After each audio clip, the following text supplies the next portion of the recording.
Hello, Ivar Yonen. There is a sound that is louder than noise and brighter than words.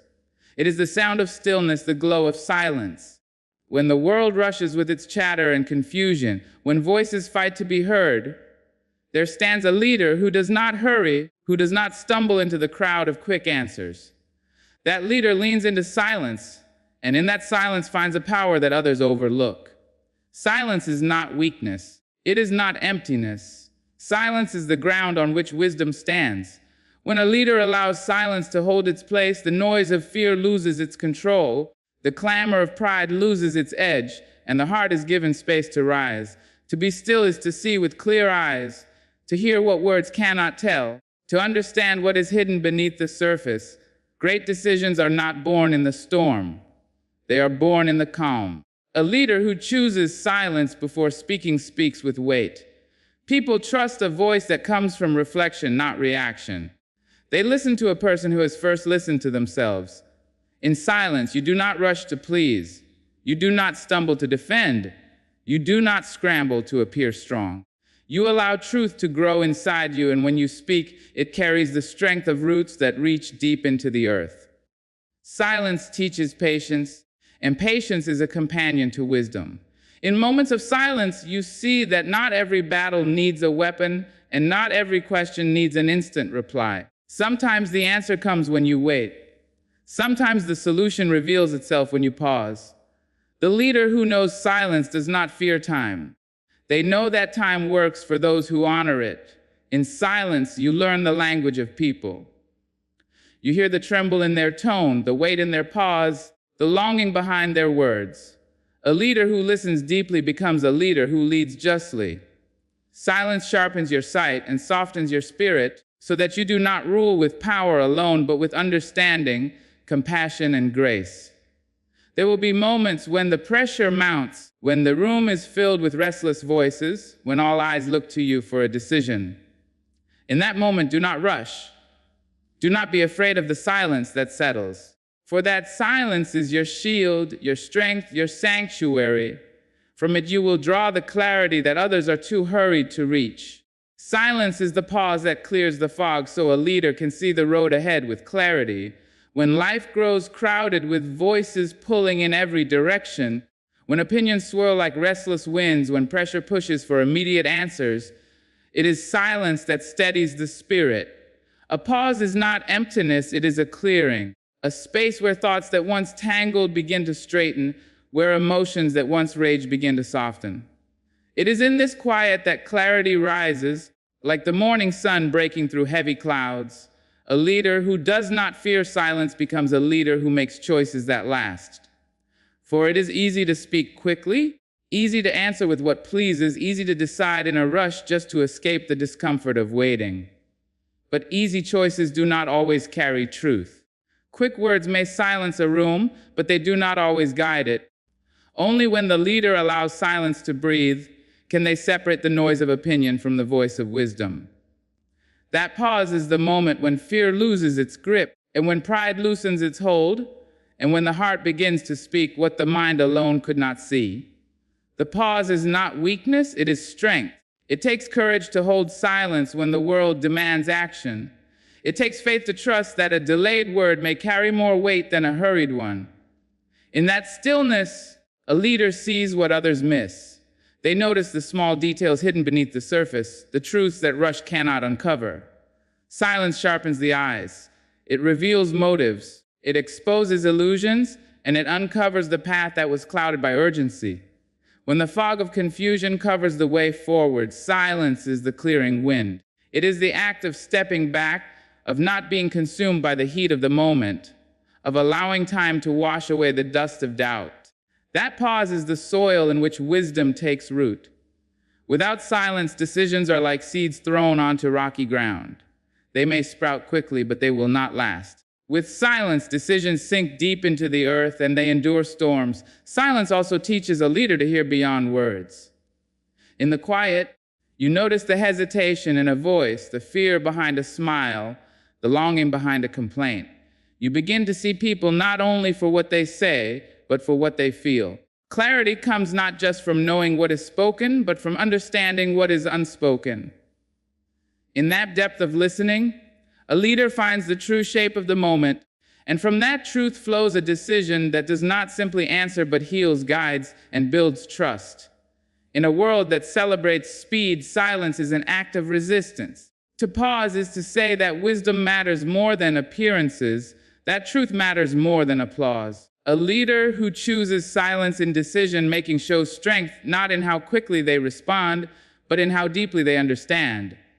Their words become fewer but fuller, their choices slower but surer, and their path steadier even in storm. There will always be those who mistake silence for uncertainty, who confuse the pause for hesitation. But a leader who knows the power of silence is not shaken by misunderstanding. They know that the pause is their compass, their shield, their light. They know that silence is not the absence of direction, but the birthplace of clarity. When the fog of doubt gathers, when the air is thick with pressure, when voices demand a quick reply, remember this truth: silence is not delay. Silence is preparation. Silence is vision. And from that pause, a leader finds not only clarity for the road, but also the strength to walk it with certainty. Would you like me to continue expanding the next key point in the same flowing style? In silence, a leader listens not only to words, but to the truths hidden beneath them. Every voice carries more than what is spoken. There are tones that tremble with fear, pauses that hold back unspoken feelings, and sighs that carry more weight than entire sentences. When a leader allows silence to take its place, they hear with more than their ears. They hear with their spirit, with their heart, with a patience that reaches beyond the surface. Words can be polished, they can be shaped to impress or to persuade, but silence strips away performance and reveals what lies beneath. A leader who values silence understands that listening is not simply waiting for a turn to speak. Listening is leaning into the soul of another, recognizing that every sound, every gesture, every hesitation holds meaning. It is in the pause between words that truth often resides. Many people speak to be heard, but few are truly listened to. And when a leader offers that rare gift of full attention in silence, trust is built, walls fall, and honesty rises. When decisions need to be made, it is not always the loudest voice that carries the truth. Often, the quietest whisper contains the wisdom that can save a path from ruin. A leader who has learned to listen in silence will not miss the whisper. They will notice the concern hidden behind confidence, the doubt hiding under a smile, the sincerity buried beneath hesitation. They will read the language of the unspoken, and from that deeper understanding they will lead with greater care. Silence transforms listening from a duty into an art. It invites people to reveal more than they intended, because silence does not rush them, it does not cut them off, it does not force them to dress their truth in quick words. Silence creates a space where people feel safe to unfold. And in that unfolding, a leader sees the full picture, the real story that cannot be caught in hurried conversation. The world often mistakes noise for leadership, believing that constant talk shows strength. But words without silence are like rivers without banks. They run wild, they flood, they destroy. It is silence that gives shape and direction. Leaders who listen in silence guide their teams not with empty promises, but with genuine understanding. They lead with answers born from real awareness, not from assumption. When a leader listens beyond words, they also learn humility. They recognize that their role is not always to speak, not always to instruct, but sometimes to absorb, to understand, to carry the voices of others with respect. That humility strengthens their bond with people. For nothing honors a person more than being truly heard. When a leader listens in silence, they show that every voice matters, that truth is not reserved for authority, but can rise from any corner, from any heart. This way of listening also brings protection. Many mistakes are made not because of lack of intelligence, but because of lack of listening. When silence is ignored, when decisions are rushed, vital truths are overlooked. But when a leader takes time to listen deeply, they avoid traps, they sidestep hidden dangers, they see the shadow that others missed. Silence gives them foresight, the ability to anticipate not only what is said, but what is meant. There will be times when silence in listening feels uncomfortable, when the pause feels too long, when the waiting feels heavy. But it is in that very discomfort that truth often emerges. A leader who can endure that quiet teaches others that their voice matters, their truth matters, and their presence is valued. In that moment, silence ceases to be a pause and becomes a bridge, connecting hearts, building trust, and opening the way for honest decisions. So let silence be more than the absence of sound. Let it be the space where a leader listens fully, where they hear not only the words that fall, but also the truths that rise unspoken. For it is in listening with silence that decisions gain depth, leadership gains compassion, and wisdom gains its rightful place. Shall I now expand key point number 3 in the same deep flowing style? The strength of a decision grows in the stillness where haste has no power. In the rush of life, when moments demand answers and crowds press for direction, there is always the temptation to respond quickly. Yet quick decisions often crumble because they are built on impulse, not on insight. A leader who chooses to pause, who chooses the calm of silence before acting, allows wisdom to take root. That stillness becomes the soil where decisions gather strength, where clarity grows, and where truth finds its voice. Haste is often disguised as strength. It dresses itself in the pride of being first, of being immediate, of appearing confident. But haste rarely sees the full picture. It leaps without noticing the stones in the path. It speaks without measuring the weight of words. It acts without considering the cost. The leader who slows down in silence is not weak. They are strong enough to resist the pull of urgency. They are steady enough to wait until the storm passes so they can see clearly what was hidden in the chaos. Stillness is not idleness. It is preparation. It is a gathering of thought, a centering of the heart, a steadying of the spirit. In stillness, decisions gain depth because they are not reactions to noise but reflections of truth. The leader who practices stillness listens inwardly. They let silence reveal their fears, their doubts, their pride, and then they sift through it until what remains is clarity. That clarity, born in silence, has the power to withstand criticism, resist doubt, and endure the test of time. The strength of a decision does not lie in how fast it is made, but in how well it is grounded. A hurried choice may silence questions in the moment, but a thoughtful choice silences regret in the future. The leader who roots their decisions in stillness creates outcomes that endure storms. Their path may not be the fastest, but it will be the surest. For what is chosen in silence carries the weight of patience, and patience is a foundation stronger than pride. When a leader chooses silence over haste, they also teach others the value of waiting. They remind their people that rushing is not always progress, that true progress requires vision, and vision is born in stillness. They show that strength is not in noise or speed, but in steadiness, in calm, in wisdom that comes from waiting. This kind of leadership builds trust. People follow not because of the volume of commands, but because of the quiet confidence that their leader's decisions are well considered, deeply thought, and guided by clarity. Silence also protects a leader from the traps of pressure. Crowds may push for immediate answers. Situations may seem to demand instant action. But silence provides the space to see beyond the moment, to step back and look ahead, to measure not just what is urgent, but what is important. In stillness, a leader is able to rise above pressure and make choices not for temporary relief, but for lasting impact. There is great power in being unmoved by haste. The leader who can pause when others rush, who can breathe when others panic, who can wait when others demand. Such a leader stands like a rock in the storm. Their stillness becomes an anchor for those around them. Their silence becomes a refuge where others can rest, and knowing that decisions made in such a place will not easily break. The world often praises those who act fast, but it remembers those who act wisely. And wisdom does not bloom in haste. Wisdom blooms in silence, in stillness, in the quiet moments where a leader gathers strength before stepping forward. So let the decision grow in the calm. Let it take root in the silence, and when it rises, it will rise strong, unshaken, and true. Would you like me to carry this same tone into the expansion of key point number 4? Silence turns pressure into patience and transforms confusion into direction. In moments of urgency, when the air grows thick with expectation and all eyes look toward a leader for answers, the weight can feel unshakable. The demand for quick solutions presses in like heavy chains, and confusion moves like a restless storm cloud.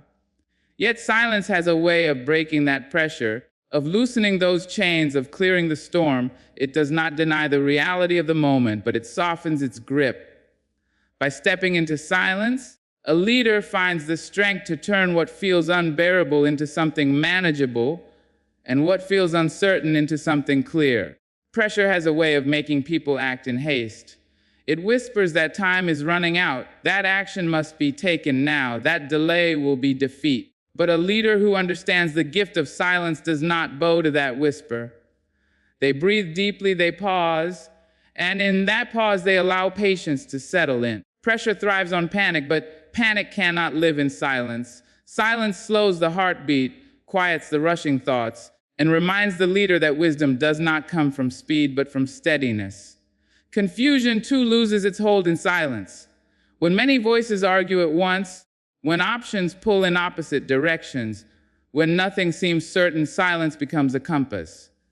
It is the pause where a leader sorts through the noise, weighs the truth hidden inside the chaos, and listens for the quiet voice of reason. In the hush of silence, confusion unravels. The tangled knots of doubt begin to loosen, and from them emerges a direction that was invisible before. Silence does not erase complexity, but it shines a light on what truly matters, allowing the leader to move with certainty where before there was only hesitation. Patience born from silence is not passive. It does not mean waiting endlessly or avoiding action. It is an active choice to hold steady until the right path reveals itself. It is the discipline of not letting urgency dictate direction. A patient leader is not one who avoids decision, but one who times it well. They know that pressure often exaggerates danger, and that silence reveals proportion. What seemed unbearable at first may, after a pause, be seen as manageable. What appeared unsolvable may, after stillness, reveal a simple way forward. Silence also teaches that not all answers must be immediate. Some truths take time to rise, like seeds buried in soil waiting for the season to change. A leader who practices silence does not pluck decisions before they are ready. They wait, they nurture, they trust that clarity will come. And when it does, it carries a strength and stability that rushed choices cannot offer. Their decisions do not crumble under the weight of doubt, because they were not born in panic, but in patience. This transformation of pressure into patience also builds resilience. Those who lead in silence show their people that storms can be endured without collapse. They model the strength of holding calm in the face of demand. Their example spreads confidence, for others see that urgency does not have to control them. They see that confusion does not have to dictate their steps. The leader who holds silence becomes a living reminder that clarity is always possible, that peace is always within reach, and that even under great pressure, wisdom can still rise. There will always be times when silence feels like defiance, when waiting feels dangerous, when the pressure to act immediately grows overwhelming. Yet those are the very moments when silence is most powerful. For it is then that silence changes the tide, turns urgency into perspective, and shows that true leadership is not about giving in to the noise, but about mastering it. So when pressure surrounds you and confusion clouds the way, trust the stillness, enter the silence. Let it carry the weight, let it untangle the knots, and let it turn what once felt impossible into a path that is clear and sure. For silence is not escape from pressure. It is the transformation of it. It is the art of turning chaos into calm and calm into direction. Shall I move ahead and expand key point number 5 in the same flowing and reflective tone? A leader who embraces silence commands trust, for their words are rooted in thought. Trust is not given freely, it is earned through consistency, depth, and the assurance that what is spoken carries weight. People can sense when words are rushed, when decisions are shallow, when promises are built on air. But when a leader speaks after silence, their words ring differently. They are not merely sounds in the air, they are echoes of reflection, shaped by patience, strengthened by stillness, and purified by restraint. Such words do not fall lightly. They settle deeply in the hearts of those who hear them. Silence gives meaning to speech. Just as pauses give rhythm to music, silence gives strength to the words of a leader. Without silence, words tumble out without order. Without depth, without lasting power. With silence, every word is chosen, every statement is considered, and every decision carries the fragrance of wisdom. People learn to trust a leader who does not speak carelessly, because they know that what is finally said has been weighed, tested, and refined in quiet thought.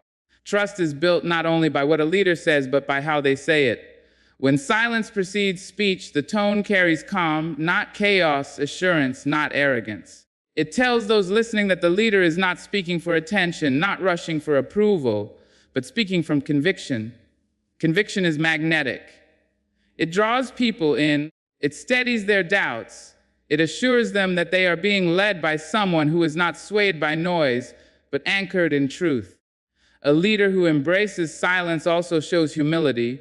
They reveal that they do not believe themselves to hold all the answers instantly, that they are willing to pause, to reflect, to listen before deciding. That humility deepens trust, for people respect a leader who values understanding more than performance. Silence becomes a sign of honor, proof that the leader takes their responsibilities seriously enough not to act recklessly. It says to the people, "Your trust matters, and I will not betray it with careless haste." In silence, a leader gathers not only their own thoughts, but the voices of others. They give space for people to be heard, to share, to bring their truths forward. When others see that their words are held in that silence, when they feel that their input has been considered before decisions are made, they give their trust freely. Leadership that is rooted in silence is not distant or detached. It is deeply connected. It listens before it leads. It honors before it directs. The trust born from silence is stronger than the trust born from charm or persuasion. Charm can fade, persuasion can fail, but trust that grows from consistent depth and thought will endure storms. People may disagree with a decision, but they will still follow if they know it was made with care. They will still believe if they sense it was rooted in silence, not in impulse. This way of leading also builds courage in others. When people trust their leader, they find the strength to stand firm even in uncertainty. They feel secure knowing that their direction does not come from reckless reaction, but from thoughtful reflection. That security inspires them to give their best, to commit themselves fully, because they know they are guided by hands steady enough to wait and wise enough to act. Over time, silence shapes a leader's voice into something rare, measured, meaningful, trusted. Their words may be fewer, but they carry more power. Their decisions may come slower, but they carry more weight. People do not follow such a leader out of fear or obligation. They follow out of respect, out of trust, out of the assurance that silence has guided the voice they now hear. So let silence be the ground beneath your words. Let it be the shield that guards your decisions and the well that feeds your wisdom. For when a leader speaks from silence, trust is not asked for. It is given. And with that trust, leadership becomes not a position, but a bond, not a title, but a lasting influence. Would you like me to expand key point number 6 now in the same deep reflective style? Silence allows wisdom to speak louder than pride or fear. Pride is loud. It insists on being heard. It rushes to defend itself. It wants the world to notice its strength. Fear is loud as well. It fills the mind with restless noise. It whispers doubts. It pushes for decisions made in panic. But silence is different. Silence does not compete. It does not shout. It does not demand. And yet, in its quietness, it carries a strength far greater than both pride and fear. When a leader embraces silence, they give wisdom the chance to rise above the noise of ego and the tremors of insecurity.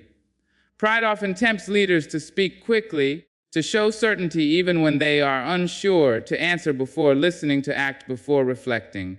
But silence humbles pride. It reminds the leader that true strength is not in proving superiority, but in seeking clarity.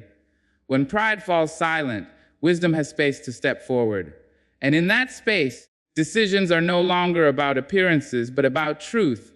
A leader who chooses silence proves that they value substance over show, depth over display, and wisdom over vanity.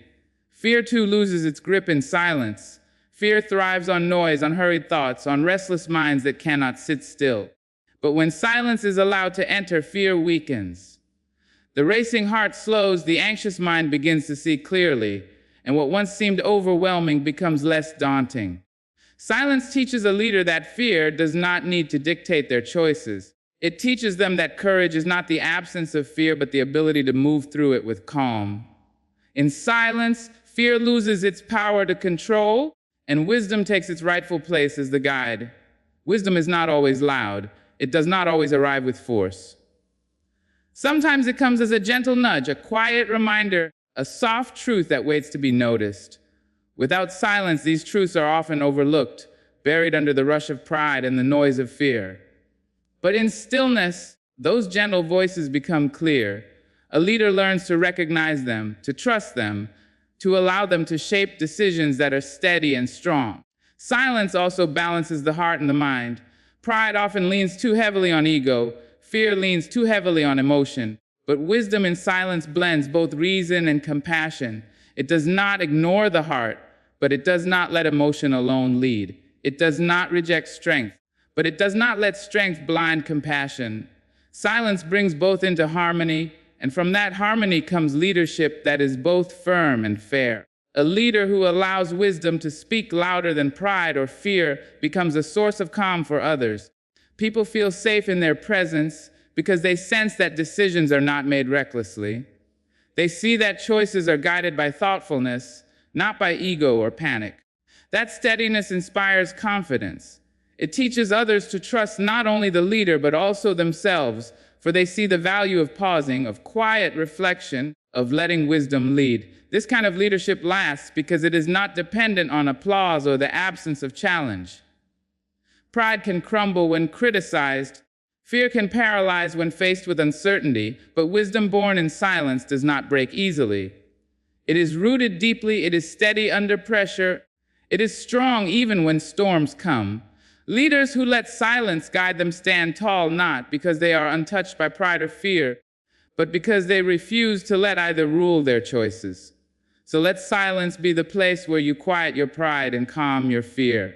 Let it be the space where wisdom grows strong enough to rise above both.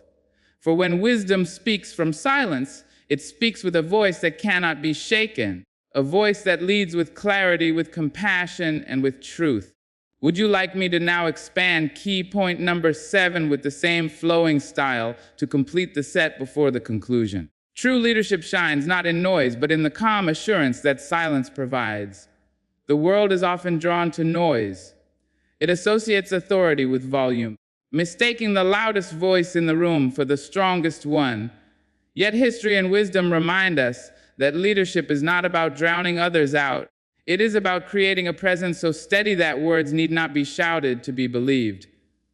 Silence gives a leader that presence. It transforms authority from mere sound into substance, from appearance into depth. Noise can impress for a moment, but it fades quickly, leaving doubt behind. Silence, however, carries a different kind of power. When a leader is calm, when they do not rush to speak or scramble to defend themselves, people notice. They recognize that calm is not emptiness but strength under control. It is the steady flame that continues to burn when others flicker and fade. In that quiet strength, followers find not only direction but reassurance.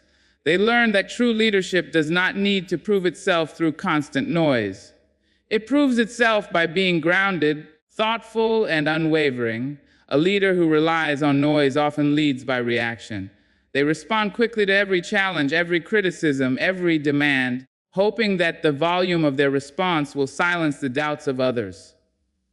But leadership rooted in silence leads by intention. It does not waste energy on every passing wave. It chooses carefully, speaks deliberately, and acts only when clarity is found. Such restraint is not weakness. It is mastery. It shows that the leader is not moved by every voice around them, but is guided by a deeper compass within. Silence also nurtures dignity in leadership. Noise can be defensive, desperate to convince others, but silence reveals confidence, the confidence to wait, to reflect, to allow truth to rise without rushing to force it. When people witness a leader who is calm under pressure, who does not break into panic or prideful outbursts, they learn to trust. They see that their leader is not controlled by emotion, not tossed about by circumstance, but anchored in a quiet strength that cannot be shaken. That assurance becomes their own source of calm in turbulent times. In silence, leadership takes on a human quality. It listens before it commands. It observes before it acts. It respects the weight of every decision instead of throwing out careless answers. Silence makes space for compassion to shape choices and for wisdom to temper ambition. It shows that leadership is not about speaking the most, but about speaking what matters most. That difference sets apart those who lead for attention from those who lead for truth. Noise may fill rooms, but silence fills hearts. It creates an atmosphere where people feel heard, where they believe their voices have space, where they know that their leader values understanding over performance. In such an environment, trust grows, unity strengthens, and respect deepens. True leadership is not measured by how many follow because they must, but by how many follow because they choose to. And that choice is often inspired by the quiet assurance of a leader who does not need noise to prove their worth. Calm leadership does not mean avoiding hard truths or refusing to speak when speech is necessary. It means that when words do come, they are steady, purposeful, and rooted in silence. They carry a weight that noise never could, because they were born not from haste but from reflection. People remember leaders whose words hold that kind of depth, leaders who speak only after silence has shaped their thoughts. So let the calm of silence be the mark of leadership. Let it remind you that power is not in the loudest voice, but in the most grounded spirit. Let it assure you that true leadership is not a performance of noise, but the quiet strength to guide with clarity, with patience, and with wisdom. For it is in silence that leadership finds its light, and in that light it shines the brightest. Would you like me to now write the full conclusion for the entire speech, bringing all 7 points together with a powerful closing message? In the end, silence in decision-making is not an absence, but a presence. It is not emptiness, but fullness, not weakness, but strength. It is the calm where clarity is born, the pause where wisdom speaks, the stillness where trust grows. Silence teaches a leader to listen beyond words, to stand firm when pressure rises, to choose depth over haste, and to allow wisdom to rise above pride and fear. It transforms noise into understanding, confusion into direction, and leadership into a steady light that others can follow with confidence. True leadership does not shout to be heard. It listens, it waits, it reflects, and then it speaks with conviction. Such leadership endures because it is rooted in silence, shaped by patience, and guided by truth. Let us remember that the greatest strength a leader can carry is not in the volume of their words, but in the depth of their silence. May you find courage in stillness, strength in patience, and clarity in silence as you make the choices that shape your path. Good luck on your journey of leadership, and thank you.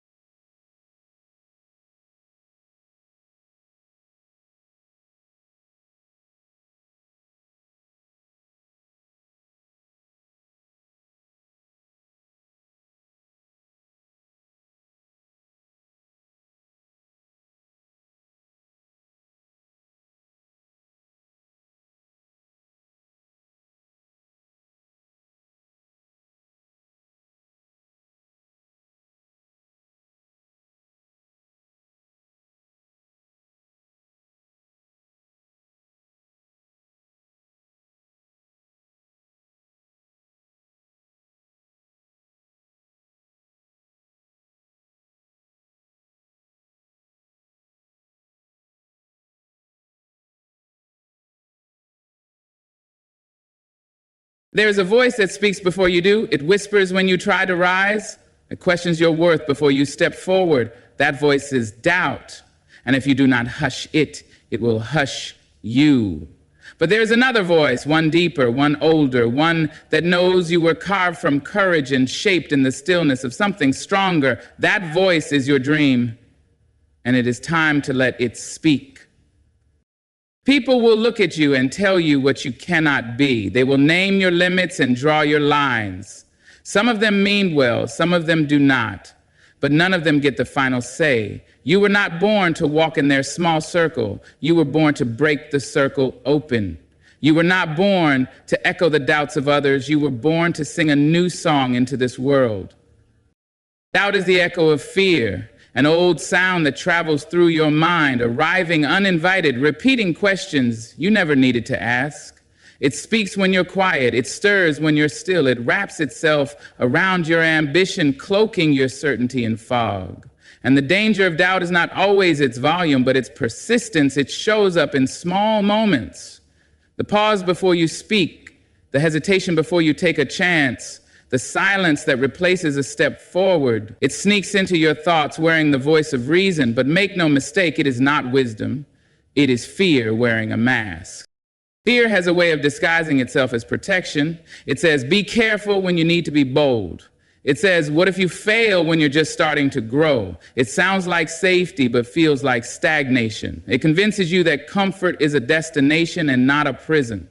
And when that fear is allowed to echo unchecked, it becomes doubt, a doubt that clings to your dreams, not to protect you, but to prevent you. But you are not made for that. You were not born to be quiet in the face of your calling. You were not shaped by struggle just to stay hidden behind hesitation. Faith is your birthright. Courage is your inheritance. And the moment you begin to choose faith over fear, even in the smallest steps, you begin to silence that doubt. Because faith is not the absence of fear. It is the decision to keep going in spite of it. It is the whisper inside that says, try again. It is the voice that believes when nothing around you does. It is the quiet strength that says you are capable even when you're trembling. Choosing faith is not just an act of bravery. It is a declaration that your dream matters, that your life is worth building, that your voice is worth hearing, that your presence is not a mistake. When you decide to believe in your vision, truly believe, you shift something inside yourself. The noise of doubt begins to fade and something else rises in its place.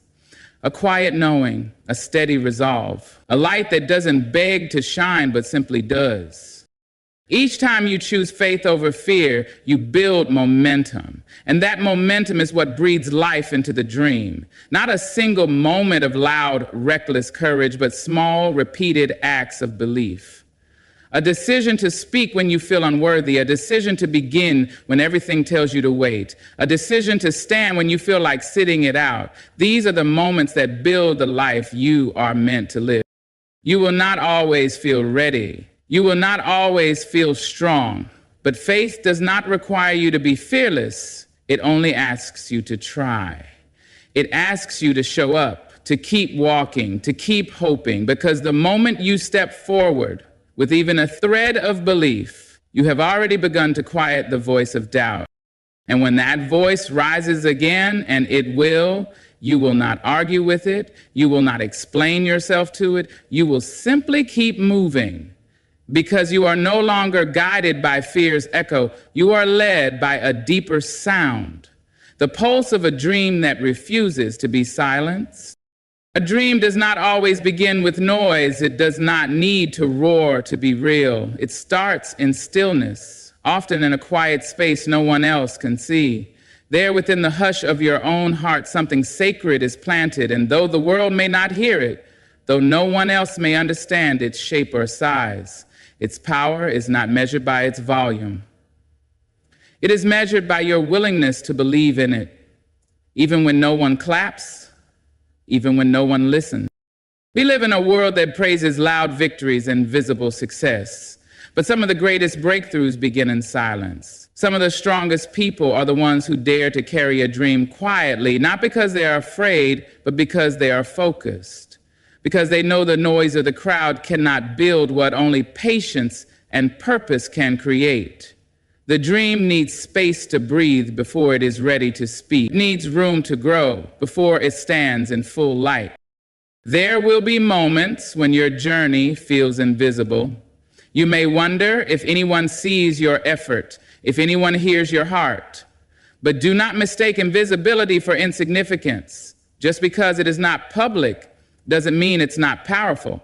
What is growing in silence can one day shake the earth. What is being built in the unseen can one day bless millions. But first, it must be nurtured in the quiet. And to do that, you must protect your vision. You must guard it from the voices that demand proof before progress. You must be willing to walk alone at times, not because the dream is too small, but because it is too precious to be mishandled by doubt and distracted by noise. Let it grow in your care. Let it rise in your rhythm. Let it breathe without the burden of needing to be understood too soon. There is strength in that kind of faith. A strength that doesn't need to prove itself. A strength that shows up every day to build, even when there's nothing to show yet. That kind of strength is rare, but it is yours if you trust the process. Every quiet morning you spend on your vision matters. Every unnoticed act of discipline matters. Every silent refusal to give up when the world is watching something else entirely. Those moments build the foundation for everything that is coming. And when your dream is ready, when the roots are deep enough and the core is strong enough, it will speak. Not with desperation, not with noise, but with authority. Because what is grown in faith carries weight. It does not need to shout, it simply stands. And the world will listen not because it was the loudest, but because it was true. So do not rush the sound. Do not force the light. Nurture your dream with steady hands and a believing heart. Let it whisper until it's ready to sing. Let it be quiet until it's strong enough to lead. You are not falling behind. You are being prepared. Let the silence be your strength, not your shame. Let the stillness be your sanctuary, not your struggle. Some of the most powerful dreams were once just soft thoughts carried in silent hearts. And yours is no different. It may not be loud, but it is full of purpose. And purpose always finds its way. There comes a time when you must stop asking for directions from people who were never meant to walk your road. The world is full of voices, some loud, some gentle, some well-meaning, some bitter. They will tell you where to go, how far you can go, and when to stop. They will measure your worth with their own limited tools, but your path was never given to them. It was handed to you. Placed in your spirit, carved into your being, written into your breath, and only you can walk it fully. People will look at your dream and call it too much or not enough. They will see only what they understand, and if they can't understand it, they'll try to shrink it. Don't let their limits become your reality. They didn't see what you saw when that spark first lit inside you. They didn't feel the pull in your chest that told you this was your calling. They weren't there in the quiet moments when you wrestled with fear but still chose to believe. So their opinion, no matter how loud, cannot shape your direction unless you give it permission. There is a strength in knowing your purpose, even if no one else sees it yet. It gives you a kind of clarity that does not depend on applause. It anchors you when the wind of doubt tries to pull you off course. It reminds you that you were not made to fit into someone else's mold. You were made to rise in your own time, in your own way, with your own fire. You will be misunderstood. You will be questioned. Some will call you foolish for holding on to a vision they think is too far, too high, too deep. But remember this, what they call foolish, heaven may call faithful. What they call a waste of time might be the very thing that brings healing to others one day. You are not here to make sense to everyone. You are here to make sense of the calling that was placed in you. And that requires courage. That requires trust. That requires silencing the noise of outside opinion so the voice of your dream can grow louder. Your purpose will stretch you. It will take you beyond what feels safe and familiar. But that is the sign you are on the right road, because comfort never called anyone to greatness. If the road feels lonely, it is not because you are lost. It may be because you are ahead of the crowd. And sometimes walking alone for a while is the cost of being true to what you know deep down. That inner knowing is worth more than the approval of those who cannot see what you are building. So hold your ground, stand in your truth, speak life into your own journey. Remind yourself daily that you are not waiting to be chosen. You are already chosen. Chosen by the dream, chosen by the purpose, chosen by the life that is calling you forward. And if ever you begin to doubt that, return to the silence, return to the root, return to the deep place inside where the dream was first born. There you will find strength again. Because no one gets to define your purpose but you. Not the doubters, not the skeptics, not even the past version of yourself who didn't yet know how strong you are. Only you can walk this road. And only you can decide to keep going, no matter who understands. There's something powerful that happens when you chase your calling with all your heart. The noise that once lived inside you, the voice of doubt, the whispers of fear, the weight of what ifs begins to fade. That noise, which used to hold you back, loses its power when you rise in pursuit of something greater than your hesitation. Your calling becomes louder than your insecurity. Your purpose becomes stronger than your fear. And the louder you move in alignment with what you are meant to do, the quieter that inner critic becomes. That critic lives in the corners of your mind. It reminds you of every mistake, every shortcoming, every time you were overlooked. It tries to keep you small by playing back moments when you felt unworthy, but you do not have to answer it. You do not have to engage in that old conversation. You just have to keep moving, because motion itself is healing, action itself is resistance. Every step you take toward your dream is a step away from the grip of doubt. You see, confidence is not a feeling that shows up before you begin. It is something that grows with each act of faith. And that growth silences the lies that tell you you're not enough. The more you build, the more you see with your own eyes that you are capable. The more you show up for your vision, the more your belief strengthens. And when belief grows, doubt has no room to thrive.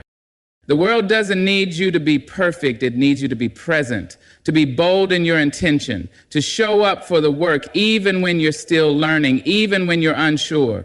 That commitment to your calling, that steady movement forward is what drowns out the noise of fear. You don't overcome the inner critic by arguing with it. You overcome it by proving it wrong through consistent action. Every time you choose to believe in yourself, even a little, you change the balance. The scale tips away from doubt and toward faith. And the beautiful thing is, it doesn't take a grand performance. Sometimes the smallest acts carry the greatest weight. Writing the first line, sending the application, speaking the truth, choosing to stay the course. These are the moments where the shift begins. And as your calling gets louder, something changes within you. You stop seeking validation. You stop waiting for approval. Because when you feel aligned with your purpose, you realize you don't need permission to be powerful. You don't need to earn the right to grow. You simply need to own who you are becoming and move in that direction fully and fearlessly. The voice of doubt will return from time to time. That's part of being human. But its volume no longer matters when you have already decided who you are and what you're here to do. You'll hear it, but you won't obey it.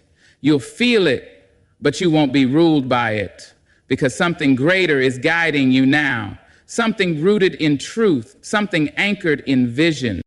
Let your dreams speak louder than your fear. Let your purpose rise above the noise, and let your life be the proof that doubt never had the final word. There is a quiet kind of freedom that comes when you stop explaining yourself to the world, when you finally stop trying to convince others of your worth, your vision, your dream. Something within you begins to shift. You no longer waste your breath defending your path to people who were never meant to walk it with you. You no longer try to make your dream digestible for those who are too afraid to dream for themselves. You stop shrinking to fit the comfort of those who never grew past their own limitations. And in that moment, something powerful begins to rise: self-trust. Success is not born from the approval of others. It is born from the quiet courage to keep building, to keep creating, to keep believing, even when no one claps, even when no one sees. Too often we exhaust ourselves trying to be understood, trying to prove we are enough, trying to fit into definitions of success that were never meant for us. But success begins the moment you let go of needing to be accepted and decide to walk with conviction. Your dream does not require explanation. It requires action. And action rooted in belief will take you further than 1,000 justifications ever could. Because no matter how clearly you speak, there will always be people who doubt you, who resist your growth, who diminish your vision simply because they cannot see what you see. But your vision wasn't given to them, it was given to you. That alone makes it valid. That alone makes it sacred.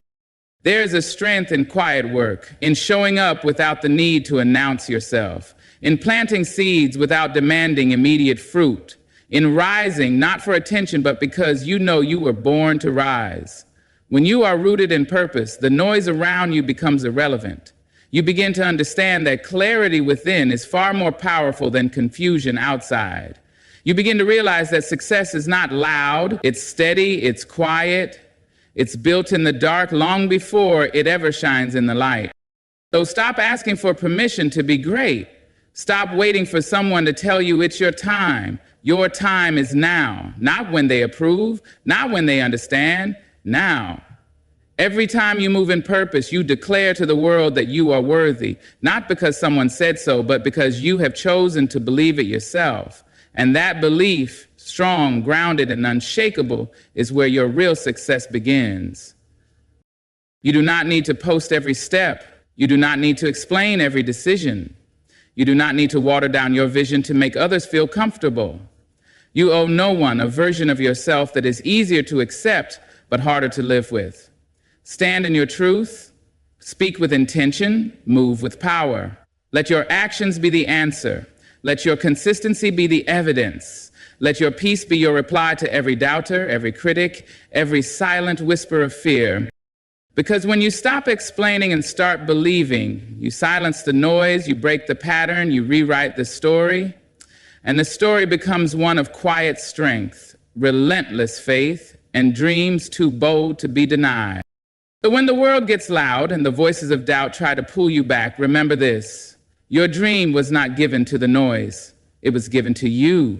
Protect it, nurture it, walk with it through the silence, through the fear, through the moments when no one understands. Let your faith be louder than the fear. Let your vision rise even when your voice shakes. You were not made to stay small. You were not made to explain yourself endlessly to those who cannot see. You were made to build, to rise, to lead, to become. Every time you silence the doubt, you make space for the dream to speak. And the more you believe, the clearer that dream becomes. You are already on the path. Trust it, own it. Walk it with your head high and your heart open. Good luck on your journey. Keep your dream close and your spirit strong. And thank you for listening.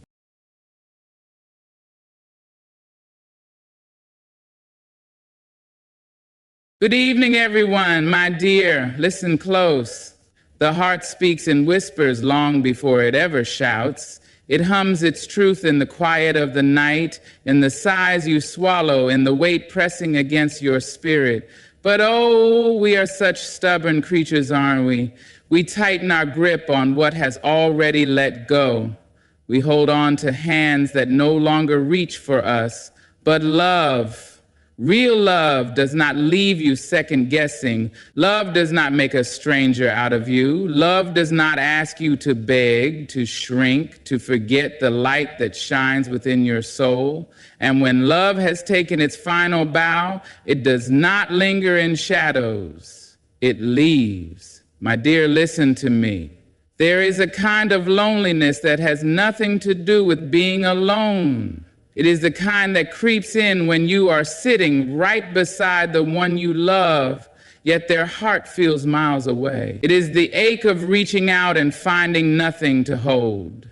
It is the silence that stretches, the distance that grows, the feeling that you are speaking into a void where once there was warmth.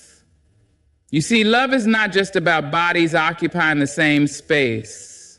It is not about duty or habit or the way two people move through the motions of a life that once felt like poetry but now feels like a task. No, love is presence, true, undeniable presence. It is the way two souls meet in the middle, how they see each other, feel each other, breathe each other in. It is the light in their eyes when they look at you, the weight of their attention when you speak, the way they reach for your hand without thinking, without hesitation. That is love alive. That is love present. But when presence turns into absence, when the warmth fades into cold, when the eyes that once held you now look past you, something has shifted, and you know it, don't you? You can feel it deep in your spirit, though you try to ignore it, try to justify it, try to shrink yourself to fit into whatever space they still offer. But my love, the truth is a thing that does not bend. And the truth is, if you feel alone while standing right next to them, then in many ways you already are. You notice it in the little things first. The way conversations feel forced, the way the laughter has dulled, the way the words don't dance between you the way they used to. You speak and they nod, but their mind is elsewhere. You touch them, but their body is tense, distant. You share your joys, your worries, your dreams, but their response is hollow, as if they are simply waiting for their turn to speak. Or, worse, for the moment to pass. And oh, how you try to fix it. You convince yourself it's just a phase, that life is busy, that love sometimes settles into a quiet rhythm. So you pour more of yourself into them, hoping that if you love harder, if you try more, if you become more, then maybe they will return to you. But love, true love, does not need to be chased. Affection does not need to be earned. And the moment you find yourself begging for attention, for connection, for something that once came so freely, that is the moment you must stop and ask yourself, am I holding on to someone who has already let go? Because when presence feels like absence, love has already begun to slip away. It does not always leave in a storm. Sometimes it drifts soft and slow like the tide receding from the shore. Sometimes it vanishes in the quiet spaces, in the things left unsaid, in the touch that never comes, in the conversations that no longer hold meaning. And that, my dear, is a heartbreak of its own kind. The kind where you are not abandoned outright, but left behind in all the ways that matter. But let me tell you something. You are not made to live in a love that feels like waiting. You are not meant to stand in the doorway of someone's heart hoping they will remember to let you. Love is not a performance, not a test of endurance, not a battle you must fight alone. Love is supposed to be given, not rationed. It is supposed to hold you, not leave you wondering if you are still wanted. So if you are sitting beside someone yet feel invisible, if you are speaking yet feel unheard, if you are reaching yet feel untouched, then it is time to listen to the voice inside you, the one that is whispering, urging, pleading for you to see what you already know. Because love that has left the room does not return just because you stay, and staying in a place where love has gone is not loyalty, it is self-abandonment. Letting go does not mean you have lost. It means you are finally choosing yourself. Silence. It can be peaceful, comforting, the kind of quiet that settles between two people who understand each other so well that words are not always needed. But then there is another kind of silence, the heavy kind, the kind that suffocates, the kind that fills a room like thick fog, pressing against your chest until you can hardly breathe. That silence is the loudest sound of all. You know it when you hear it. It is in the way conversations grow shorter, in the way small talk replaces the deep, soul-touching exchanges you once shared. It is in the questions that go unanswered, in the texts that are read but not replied to, in the way their voice no longer holds the warmth it used to. There was a time when you could talk for hours about nothing and everything all at once. Now, even the simplest words feel strained, forced, as if each sentence is carefully measured to avoid breaking what is already fragile. At first, you tell yourself it's nothing. People get tired, people get busy, but deep down you feel it. You feel the shift, the distance, the quiet withdrawal of a heart that is no longer leaning toward yours. You sit together, but the space between you stretches wider. You speak, but the words fall flat. You laugh, but it no longer echoes the way it used to. And then one day you stop trying. You stop filling the silence with stories, with questions, with reassurances. Because when silence meets silence, the truth is undeniable. What once was filled with life, with love, with energy, has faded into emptiness. And that emptiness speaks volumes. Silence is not just the absence of words, it is the absence of effort, the absence of care, the absence of care, the absence of wanting to know, to understand, to connect. It is the slow pulling away of someone who no longer feels the need to share their thoughts with you. It is the unspoken confession that something is missing, something has changed, something is ending. Love does not die with a grand dramatic goodbye, it dies in silence. In the moments when how was your day turns into nothing at all, in the nights spent lying beside each other, staring at separate screens, lost in separate worlds. In the dinners where the clinking of utensils is the only sound between you. Love does not always end with an explosion. Sometimes it fades into quiet, slipping away so gently that you don't even realize it's gone until all that remains is silence. And you, my dear, were not meant for a love that leaves you guessing. You were not meant to sit in silence, wondering if you are still wanted, still needed, still loved. You deserve a love that speaks, that listens, that wants to know the thoughts inside your head and the dreams inside your heart. You deserve a love that reaches for you, not one that drifts away in quiet indifference. So if you are living in a love that no longer speaks to you, no longer sings with you, no longer breathes life into your days, then hear what the silence is telling you, because silence is never empty. It is full of truth, full of answers, full of everything that words are too afraid to say. And when love has nothing left to say, perhaps it is time for you to say goodbye. Love is supposed to lift you. It is supposed to take the light that already exists within you and make it shine even brighter. It is supposed to see you, all of you, and embrace you fully, not in pieces, not in conditions, not in ways that make you question your own worth. Love should never make you small. It should never ask you to shrink, to fold yourself into corners, to silence your voice, just to make someone else comfortable. But how often do we do just that?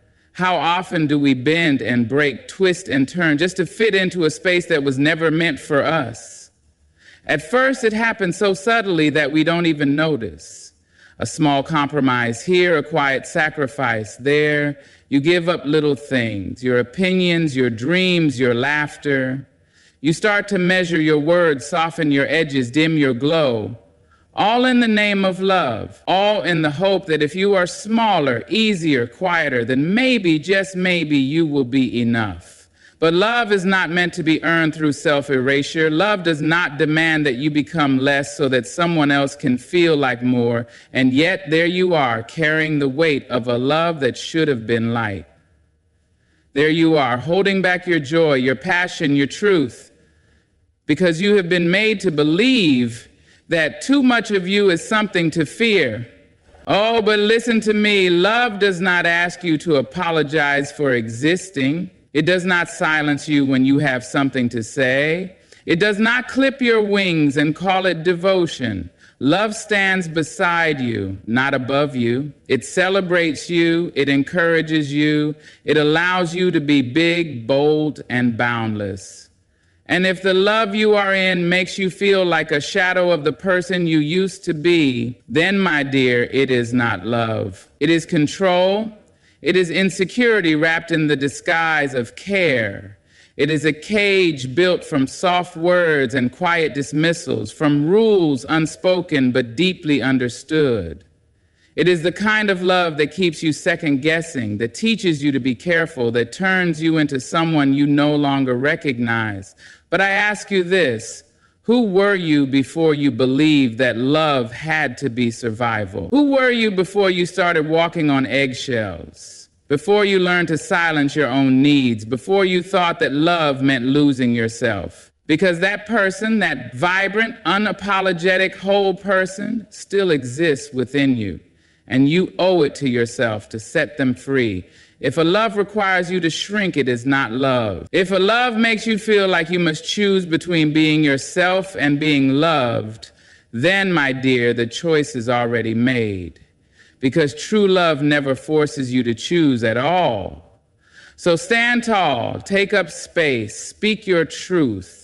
Be everything you were meant to be, and if that love cannot hold you in your fullness, then let it go, because love, real love, does not make you small. It lets you soar. Ave is not meant to be a one-person job. It is not meant to be carried on a single set of shoulders while the other simply watches.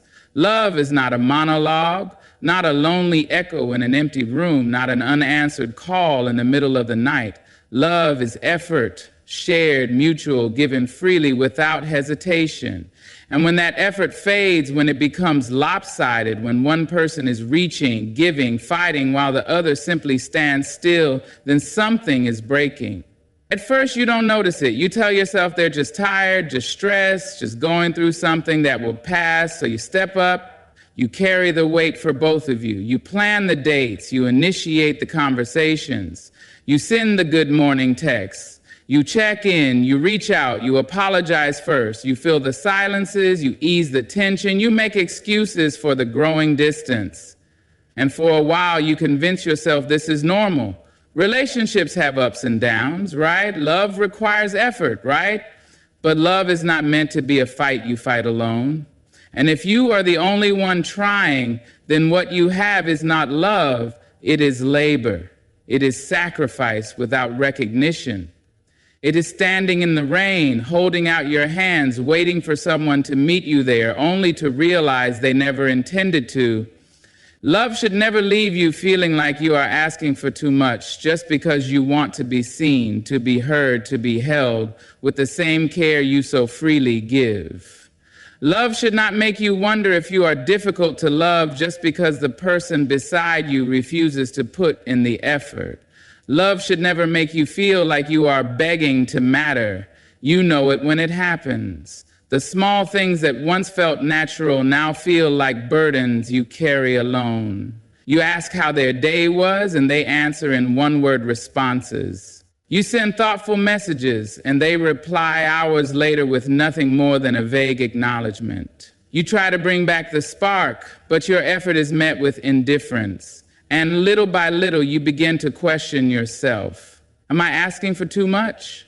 Am I being needy? Should I just accept that this is how love is? But love, my dear, is not supposed to feel like convincing someone to care. It is not supposed to feel like chasing after someone who has stopped walking beside you. It is not supposed to feel like you are the only one keeping it alive. Love, real love, is two people meeting in the middle, both giving, both trying, both holding on, not because they have to, but because they want to. And if you find yourself in a love where effort has become a one-sided conversation, then it is time to stop speaking into the silence. It is time to recognize that love should not be a burden you carry alone, because the right love, the kind that is real and full and true, will never make you question whether you are worth the effort.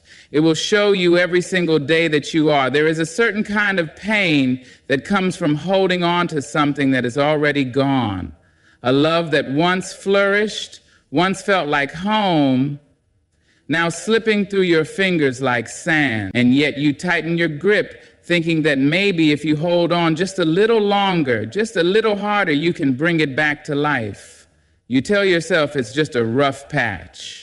All relationships go through them, don't they? Love is not always easy, so you fight. You pour more of yourself into something that is already crumbling. You give more. You try harder. You silence the voice inside you that whispers, "This isn't working. You refuse to listen because listening would mean accepting, and accepting would mean letting go. But love, real love, does not require you to exhaust yourself just to keep it breathing.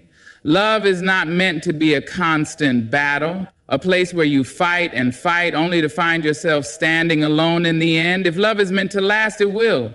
If it is meant to be, it will not require you to beg for its survival. Yet, we hold on.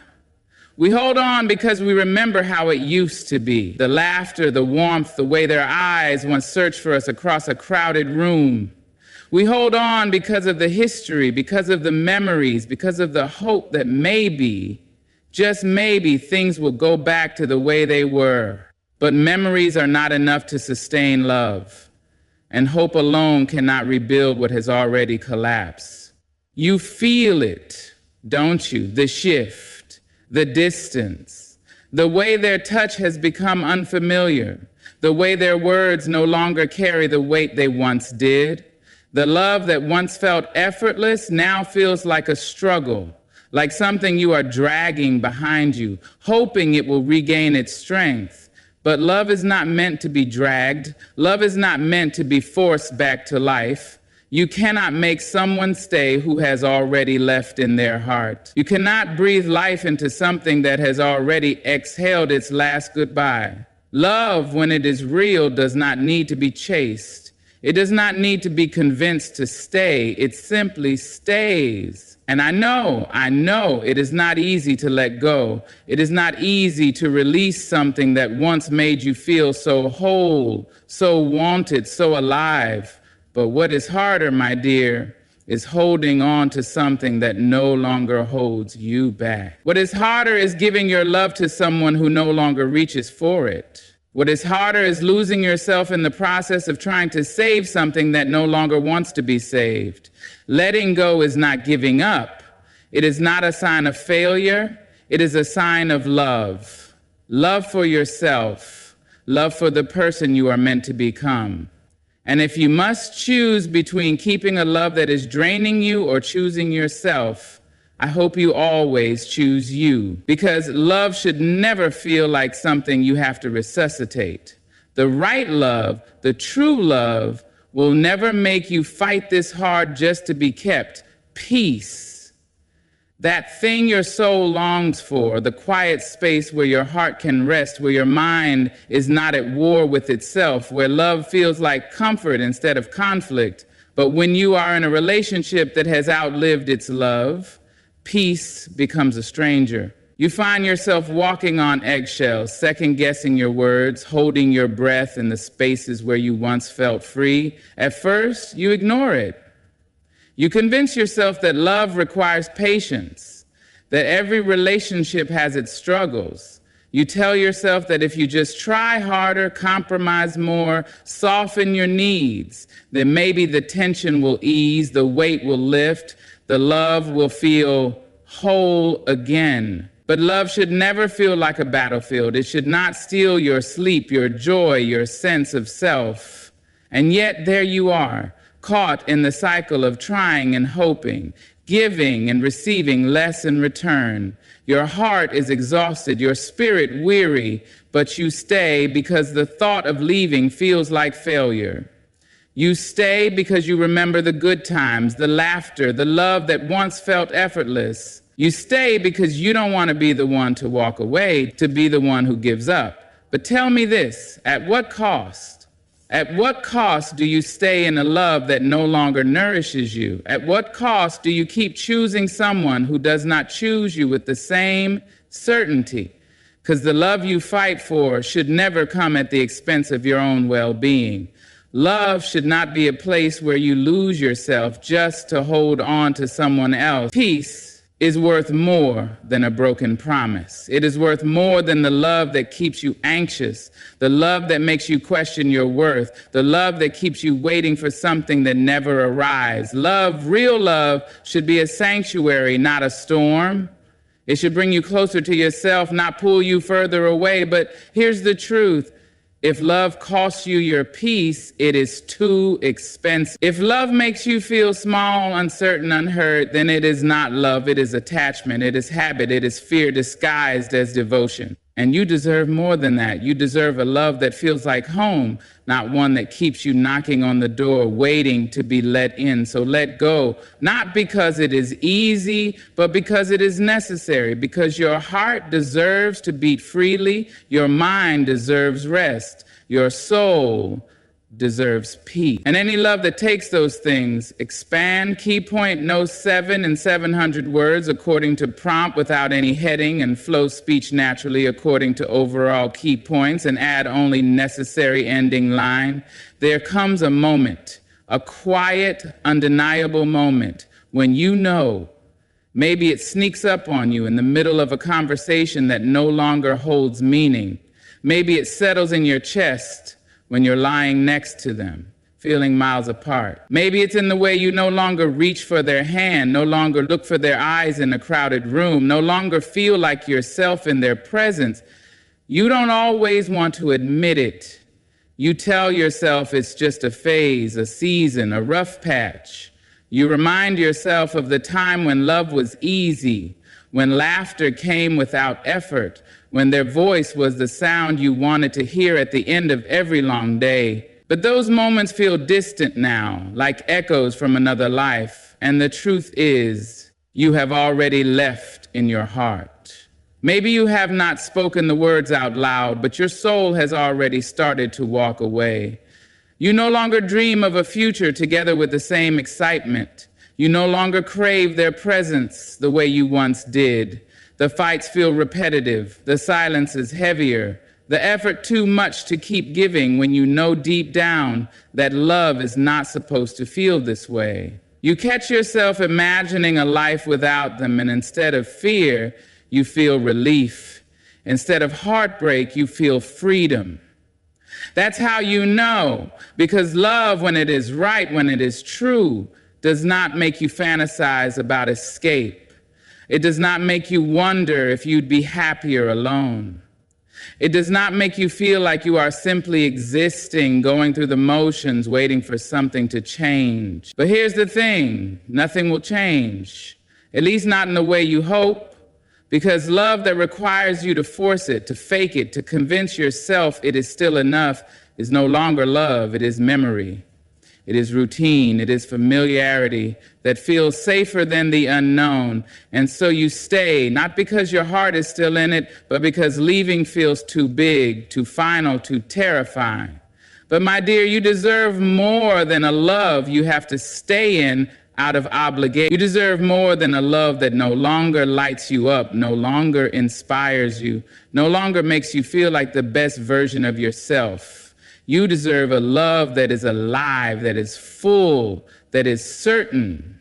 And if your heart has already started to leave, if your soul is already halfway out the door, then it is time to stop waiting for a sign, time to stop hoping for a love that is no longer there, time to walk away, not because you stopped loving them, but because you started loving yourself enough to know when to let go. Love should never be a place where you lose yourself just to keep someone else. It should not make you question your worth, silence your voice, or dim your light.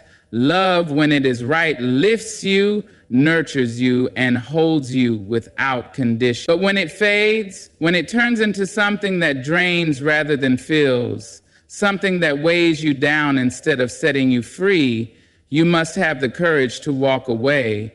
Letting go is not failure, it is freedom.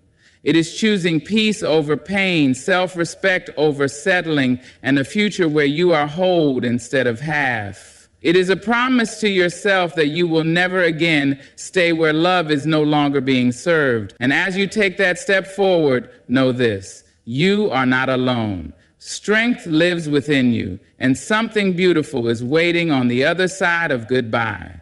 May you always choose yourself. May you always walk toward the love you truly deserve, and may your heart find its way back to joy. Good luck on your journey, and thank you for allowing these words to walk with you.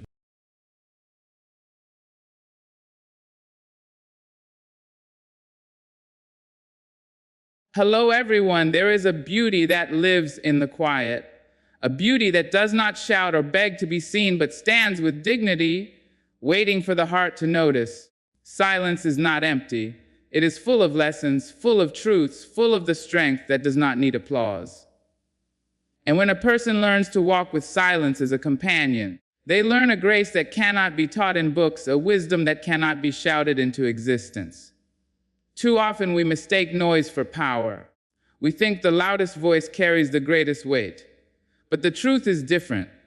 The soul that can stand still in silence, that can listen when others are shouting, that can hold its peace when anger burns, that soul is the one that shows maturity.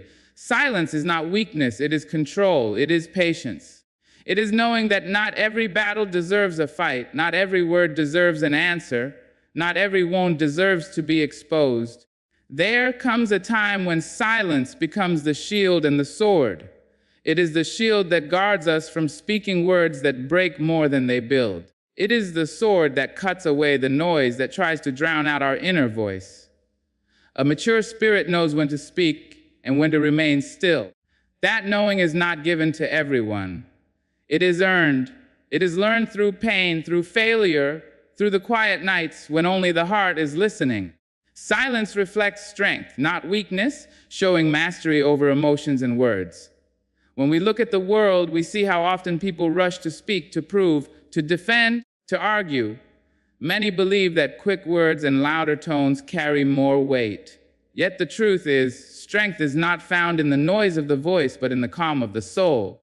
To stay silent when provoked, to hold your peace when the heart is burning, that is not a sign of weakness, it is a sign of mastery. It shows that you are not ruled by impulse, you are not a servant to every fleeting emotion, but rather you are the keeper of your own spirit. It takes courage to stay still when others expect an eruption. It takes maturity to stand in the midst of noise and choose not to contribute to it. Silence does not mean you do not feel. It means you are strong enough to feel without letting those feelings control you. A person who can rise above the urge to lash out proves that strength is not about dominance, it is about discipline. There is great power in the one who can pause, who can breathe, who can allow the fire inside them to settle into warmth instead of letting it consume everything around them. There is a quiet authority in silence. It speaks without sound. It tells the world, I do not need to shout to be heard. I do not need to fight to be seen. Those who mistake silence for weakness fail to understand that silence is often the greatest act of resistance. It resists the pull of anger. It resists the temptation of ego. It resists the need to prove worth to those who may not value it. In silence, a person shows that they are not driven by the clam of the outside, but by the calm of the inside. Mastery over emotions is not an easy path. It requires falling and rising, speaking when you should not have, regretting words that cannot be taken back, and learning from those moments. Slowly, maturity grows, teaching us that not every feeling must find its way into words. Some things are better carried within, allowed to settle, allowed to heal in the quiet. And as this mastery builds, silence becomes less of a struggle and more of a natural choice. You begin to see that silence is not the absence of expression, but the presence of wisdom. When you look at those who carry true strength, you notice they are not always the loudest in the room. They do not chase after every argument. They do not waste their breath on every provocation. Their silence is not ignorance, it is clarity. They know that dignity is not defended with noise, it is preserved with restraint. They know that peace is not won by constant explanation, it is guarded by patience. And in that silence, they hold more influence than those who shout without thought. There are times when silence protects you. It protects your peace, it guards your dignity, and it shields your heart from being dragged into battles that do not serve your growth. That protection is a gift you give to yourself. And in protecting yourself, you show maturity because you have learned that not every situation deserves your energy, not every comment deserves your response, not every attack deserves your attention. To choose silence is to choose yourself, and so silence becomes not an empty act, but a powerful presence. It is a statement that you are more than your impulses, more than your anger, more than your need to be right. You are someone who has learned that mastery is not in conquering others, but in conquering yourself. That is the sign of true maturity, and that is why silence reflects strength, not weakness. In silence, we do not lose, we rise. Choosing silence in conflict is a mark of wisdom and self-control. When tempers flare and voices rise, the natural urge is to answer back, to defend, to make sure your side is heard. But true maturity lies in knowing that not every fire needs more fuel, not every storm needs your voice to keep it raging. Silence in the heat of conflict is not surrender. It is strength disguised in calmness. It shows that you have mastered the art of peace, even when the world around you demands war. In every argument, there are two directions you can take. One is the path of noise, where words fly like arrows and every sentence is sharpened to cut. The other is the path of silence, where you choose not to strike, not because you are powerless, but because you are powerful enough to hold back. Anyone can shout, but not everyone can stay still when provoked. Anyone can argue, but it takes courage to keep quiet and let time reveal the truth. That is why silence in conflict is a mark of wisdom, for wisdom knows that winning an argument may not always mean you win peace. When you are silent in the face of conflict, you are not denying yourself a voice, you are elevating your spirit above the chaos. You are telling yourself that the noise of the moment cannot steal the clarity of your mind. Silence keeps you from saying words that may later become regrets. Silence protects relationships that harsh replies could easily shatter. It shows that you value understanding over pride, harmony over victory, and growth over ego. That is the maturity silence teaches. Silence also teaches patience. In conflict, emotions rise like tides, and anger pushes words out faster than reason can catch them. But silence gives space for emotions to settle, for the heart to breathe, and for the mind to think clearly. Sometimes the greatest solutions are not born in the noise of argument, but in the quiet after it. In that quiet, understanding blooms, forgiveness finds its way, and peace becomes possible. Silence allows the possibility of healing, while constant noise only deepens the wound. People often confuse silence with weakness, thinking that if you do not respond, you are defeated. But the truth is the opposite. Silence is power wrapped in grace. It is choosing not to let someone else dictate your emotions. It is refusing to be dragged into negativity. It is standing firm in your self-control and saying without words, I am not defined by this conflict. The one who can hold silence proves that they are guided not by impulse, but by wisdom. And there is another truth. Silence does not mean you have nothing to say. It means you are wise enough to know when to say it. Timing is everything. Sometimes the words you do not speak carry more power than the ones you do. Your silence in a conflict can make others reflect on their own behavior, make them realize the weight of their actions, make them pause and see that your calmness is greater than their anger. In that silence, you do not just protect yourself, you also create room for others to recognize their mistakes. In every conflict, silence builds dignity. It shows that your peace is not easily shaken, that your strength is not fragile, and that your maturity is rooted deep. The loudest person in the room is not always the strongest. The one who can remain calm, remain quiet, and still stand tall without breaking carries a power that cannot be measured by volume. Silence in conflict is not about who is right. It is about who is wise enough to protect peace. And so, when faced with conflict, remember that silence is not weakness. It is a crown of wisdom and a shield of strength. Choosing silence does not mean you have lost. It means you have grown. In silence, we do not fall, we rise above. Silence allows space for deep reflection and clear understanding. In a world that is constantly moving, where voices overlap and opinions flood every corner, silence becomes a sanctuary. It is in silence that we find the distance to look within ourselves and to hear what the noise of the world tries to bury. Reflection cannot bloom in chaos. Understanding cannot grow where there is only distraction. Silence becomes the soil in which wisdom takes root.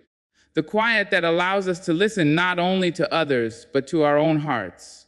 When we step back into silence, we give ourselves permission to think with clarity. We allow the clutter of unspoken fears, rushed decisions, and restless emotions to settle. Silence is not a pause of emptiness, it is a pause of power. It teaches us to slow down, to question, to see things beyond the surface. Many mistakes are made when people rush into action without reflecting, without truly understanding the weight of their choices. But those who practice silence know the strength of waiting, the value of observing, and the gift of understanding before acting.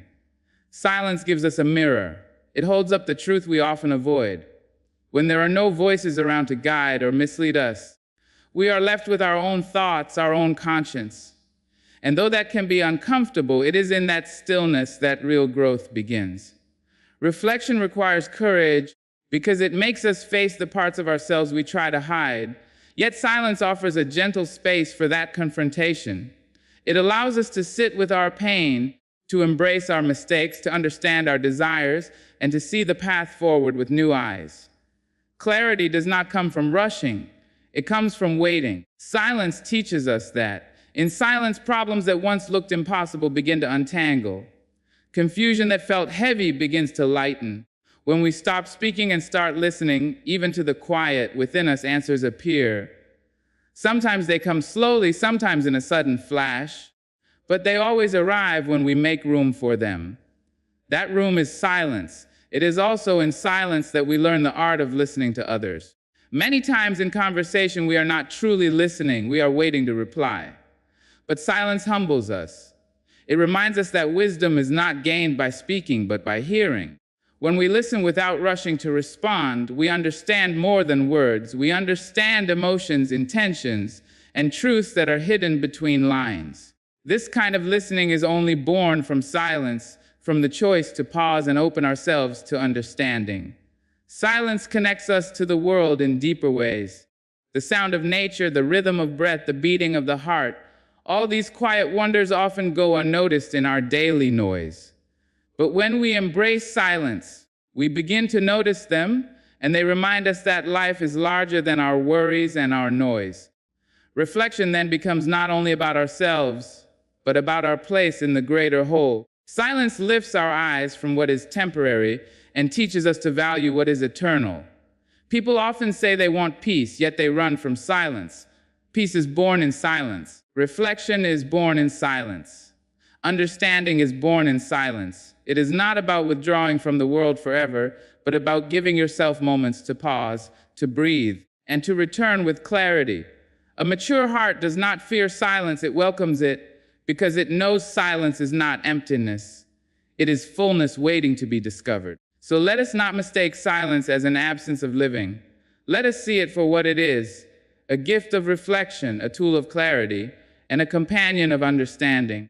Because it is only in silence that we truly see ourselves, and when we see ourselves, we can grow. In silence, we do not lose clarity, we gain understanding. A mature heart knows silence often speaks louder than words. Words have power, yes, but silence carries a strength that words can never fully reach. When someone chooses silence, they are not empty, they are full. Full of wisdom, full of patience, full of understanding that timing and restraint often carry more meaning than endless explanations. Silence is not about withholding, it is about revealing in a deeper way. It tells the world that you are in control, that you are not shaken by every wind, and that you have learned the difference between noise and truth. There are moments when silence becomes the most eloquent response. In the middle of anger, when voices rise and tempers flare, silence speaks of discipline. It says, I will not let anger take my dignity.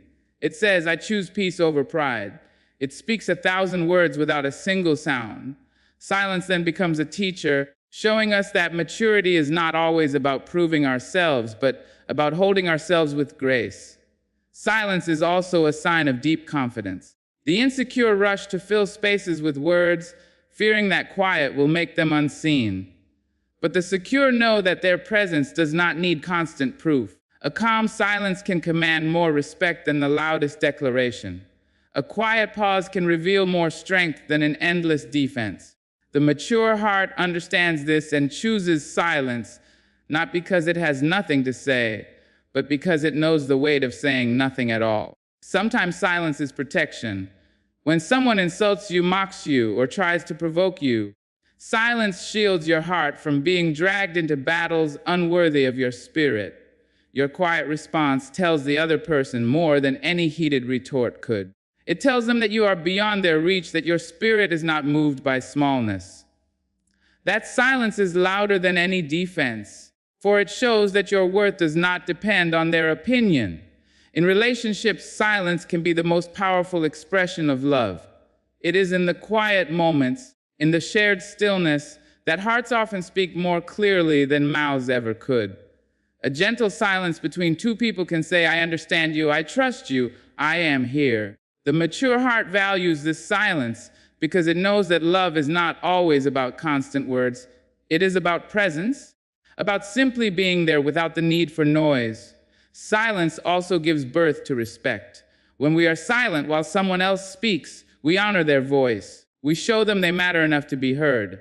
A mature person does not interrupt, does not rush to overshadow. They wait, they listen. And in that waiting, silence speaks respect louder than any words of courtesy ever could. It builds trust, it deepens connection, and it reminds us that sometimes giving space is the most powerful gift we can offer. There is also the silence of dignity, the silence that comes when you know you do not need to prove yourself. In a world that constantly demands explanation, silence becomes a shield of honor. It says, "I do not owe the world my every thought. I do not owe everyone my energy." It speaks of boundaries, of self-worth, of a quiet confidence that does not bend to the noise of the crowd. That silence is a crown worn by the mature, shining brighter than any speech could. So when we say that silence speaks louder than words, it is not a poetic phrase, it is a truth born from life itself. Words can move people, but silence can transform them. Words can explain, but silence can reveal. And when a heart has grown in maturity, it understands that silence is not the absence of voice, but the fullness of wisdom. In silence, we do not shrink, we shine. Silence protects dignity and preserves inner peace. In a world where every moment invites reaction and every voice competes to be heard, it takes strength to choose silence. Dignity is not maintained by winning every argument or proving every point. It is preserved by knowing when to speak and when to remain still. Silence becomes a shield, not because you are powerless to respond, but because you understand that your worth is not measured by the noise you make. By choosing silence, you protect the grace of your spirit, you safeguard the calm within, and you refuse to let others pull you into the chaos they carry. There are times when words can bruise your dignity more than an insult ever could. Words spoken in anger can strip away your composure, leaving you weaker than you began. Silence, however, holds you upright. It keeps your crown steady even when others try to shake it loose. To remain silent in the face of provocation is to declare that your peace cannot be stolen, that your character is stronger than the storm around you. That kind of dignity is not loud, yet it shines brighter than any outburst. Peace is a treasure and silence is its guardian. The mature heart knows that peace is not found in endless arguments or constant defense. It is found in stillness, in restraint, in letting go of what does not serve the soul. Silence allows you to walk away from battles that were never yours to fight. It lets you stand tall without lowering yourself to the level of those who wish to drag you down. In silence, you choose calm over conflict, serenity over struggle. That choice protects the peace within and keeps it untouchable. There is wisdom in knowing that not every situation deserves your voice. When you argue with someone who thrives on conflict, you are feeding their fire. When you stay silent, you let the fire burn itself out. Silence preserves your dignity by keeping you above what is petty, what is unworthy of your time, what cannot change with noise. It whispers to the world that you are not desperate for attention, not desperate for validation, and not desperate to prove who you are. Silence makes your presence enough. True dignity lies in restraint. It is not about showing the world how much you know, but about knowing that you do not have to show everything. Silence is a quiet form of self-respect. It tells you that your energy is too precious to be wasted on arguments that lead nowhere. It reminds you that your inner world is worth protecting, that peace is more valuable than pride. And when you live by that truth, your silence becomes not emptiness but strength. Sometimes silence is the only way to preserve harmony in relationships. A word spoken too quickly can cut deeply and leave scars that time cannot erase. Silence, on the other hand, offers space for healing. It gives the heart time to breathe before it speaks. It prevents damage that can never be undone. By choosing silence, you choose to value the bond more than the battle. That is maturity. That is love. Silence also gives dignity to others.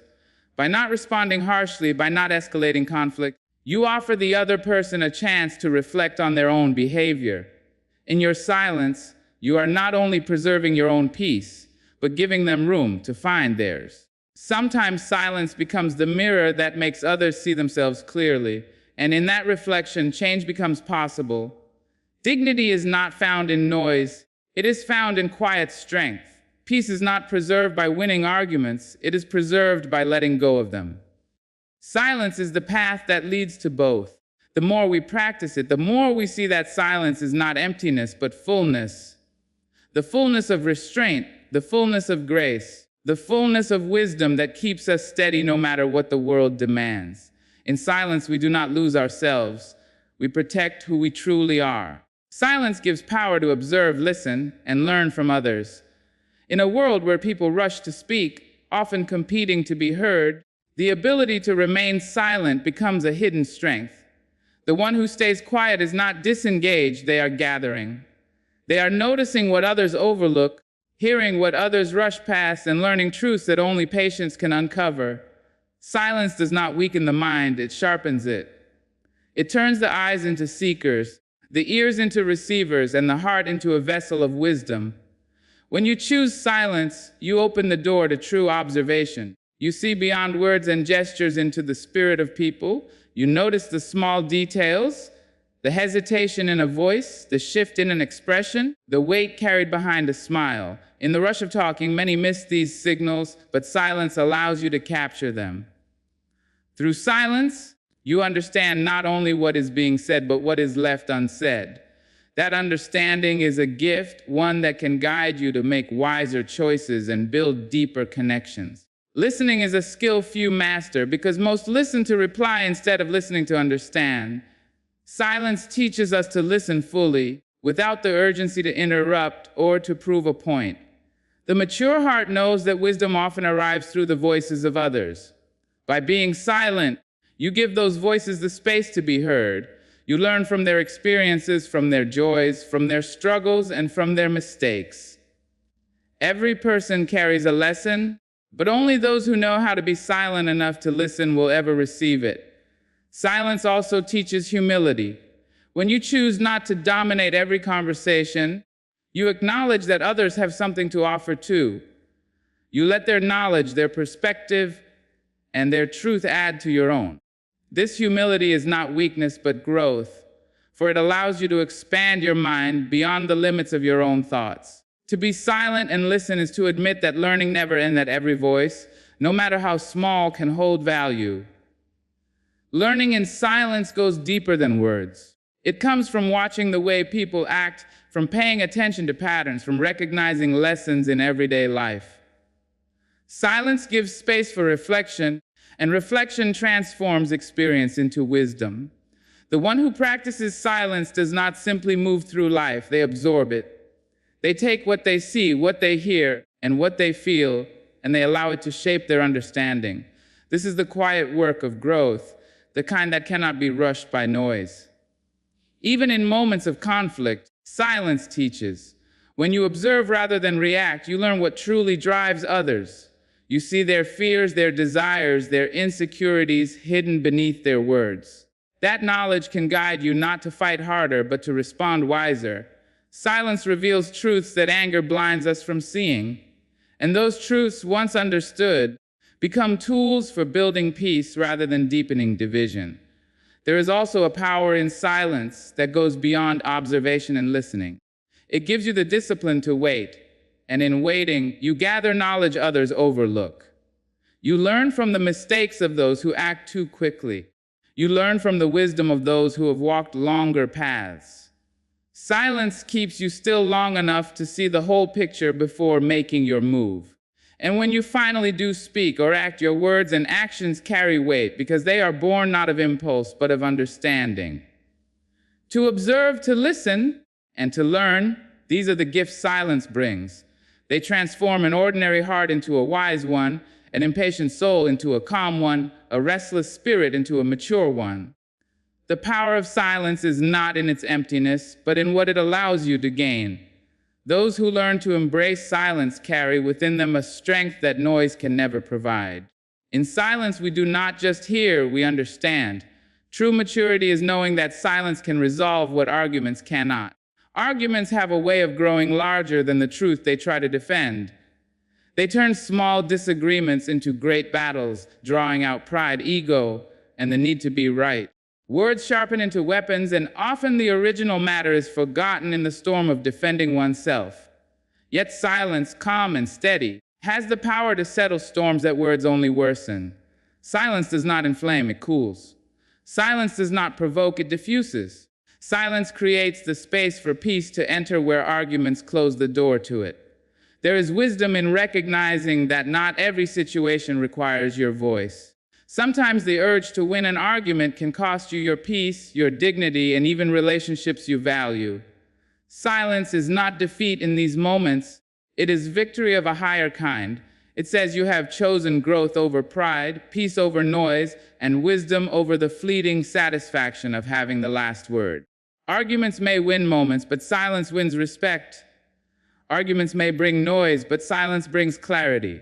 When two people are locked in argument, neither listens to the other. Each one waits only for their chance to reply, to defend, to attack. But silence breaks that cycle.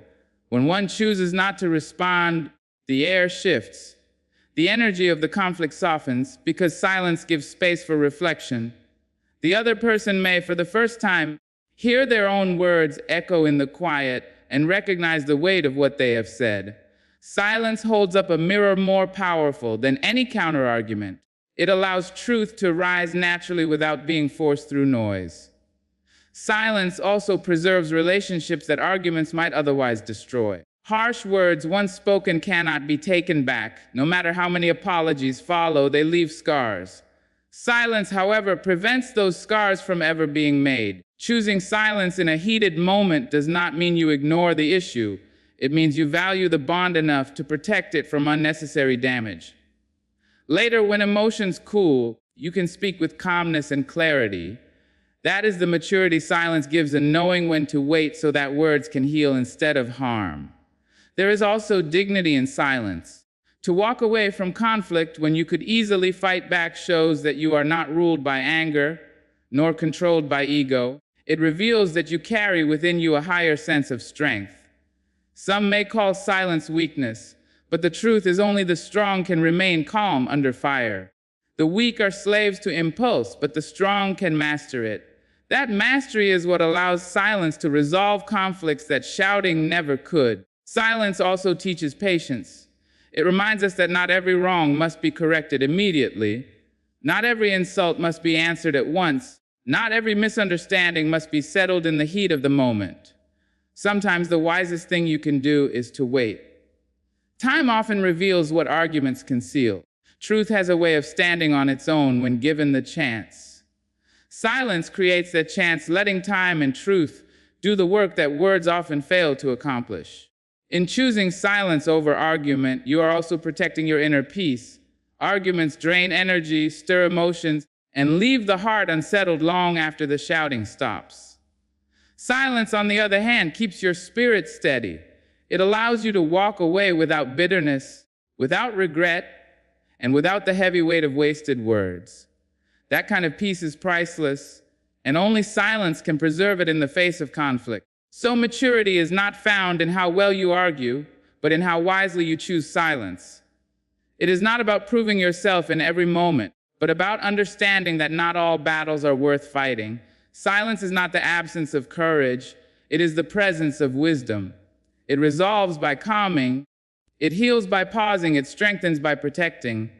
In silence, we do not lose battles, we win peace. Silence has walked with us through every truth we have explored.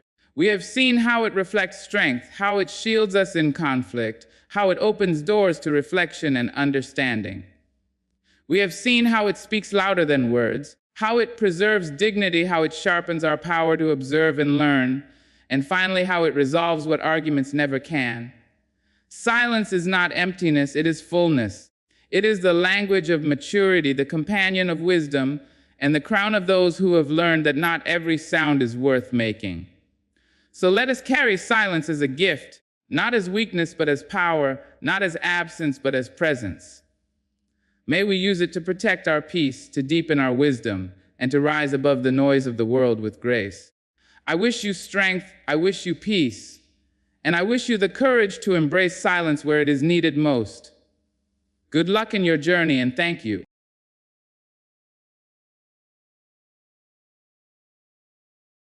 Hello, everyone. There comes a time in every life when the noise inside grows louder than the world around us. That voice that tells you you're not good enough, that you're too small, too late, too broken, and it keeps on whispering until you begin to believe that maybe it's right.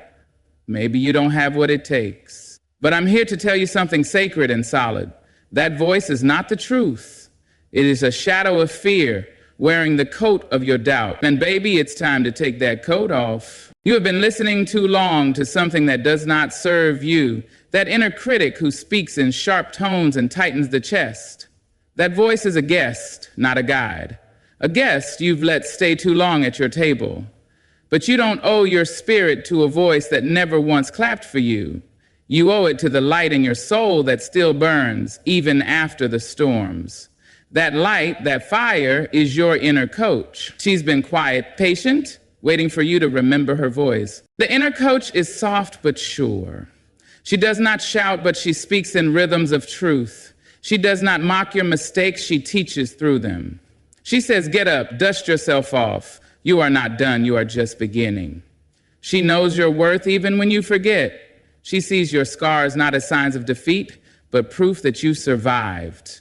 That you are still here, still rising. I know the world is hard. I know the roads can be long and lonely. I know there are days you can barely look yourself in the eye. But listen closely. In the quiet, beyond the doubt, past the fear, your inner coach is calling you by your real name. Not the name shame gave you, not the name failure whispered. Your true name, the one made of strength, of grace, of bold beginnings. It takes courage to turn down the volume on criticism. It takes faith to amplify the sound of hope. But baby, you were built for this. You were born with the power to rewrite the story. So speak to yourself like someone who matters, like someone who has value, because you do. Every stumble you've taken, every tear you've shed, they have not been in vain. They have shaped a soul that still shines. There is a voice in the heart that speaks before the lips move, before the feet step forward, before the eyes even open to the light of the morning. That voice has shaped more days than the weather and more moods than any passing storm. It is that voice that says, "You again?" before you even finish brushing your teeth. It questions your worth before you begin. It doubts your strength before you rise. It wears the tone of someone familiar, someone close, because it has grown up with you, fed on your fears, lived in the shadow of your struggle. And too often you believed it was right because it was constant. But let me tell you something holy. Not all familiar things are worthy things. Not all voices that know your name speak truth. That voice, that inner critic, does not come from your highest self. It does not come from your dreams. It does not come from the part of you that knows peace or power or purpose. No, it comes from pain. From all the moments you were told no. From all the times you were compared, overlooked, undervalued, dismissed. It took the shape of your wounds and learned your language, and now it walks beside you, pretending to be wisdom, but wisdom does not tear down, it builds. Wisdom does not humiliate, it humbles. And you, my dear, have listened too long to something that never once loved you. So how do you silence it? You do not shout at it. You do not curse it. You do not fight it with fire because it thrives on that battle. Instead, you stand up inside yourself. You call on a deeper knowing. You turn to your inner coach, the one who has waited through years of silence for your return. That coach speaks slowly, lovingly, with the calm of someone who has seen your scars and still calls you whole. That coach does not compare. She does not rush. She does not roll her eyes when you try again. She claps even when you crawl. To hear her, you must first become still. Not outside, but inside. You must breathe past the panic. You must allow yourself the grace to unlearn what was never true. You must be willing to see yourself not as the world has named you, but as your soul remembers you. Precious, capable, enough. It is not a one-time act, this silencing of the critic. It is a practice, a returning, a remembering. Each morning, each mirror, each moment you want to shrink, you choose again to listen for the voice that believes in your becoming. The coach inside you will not shout over the critic. You must turn down the volume of doubts yourself. And that begins with speaking truth, with catching those quiet insults and replacing them with love, with pausing when you stumble, not to scold yourself, but to say, I'm still learning and I am still worthy. There is strength in you that the critic cannot touch. There is wisdom in you that no fear can erase. The journey to silence that false voice is not quick, but it is sacred. And with every choice to listen to love over fear, you awaken a power in you that was never truly lost. So let the voice of your critic grow quiet, not through war, but through neglect. Do not feed it your attention. Do not answer when it calls. Turn your ear to the coach within, and she will lead you home to yourself. There is a quiet strength in the way we speak to ourselves, a sacred kind of conversation that shapes our path more than any applause or criticism from the outside world. If the first step is recognizing the voice of the inner critic and learning to gently quiet it, then the next step is just as vital, to speak to yourself like someone who deserves kindness, because you do.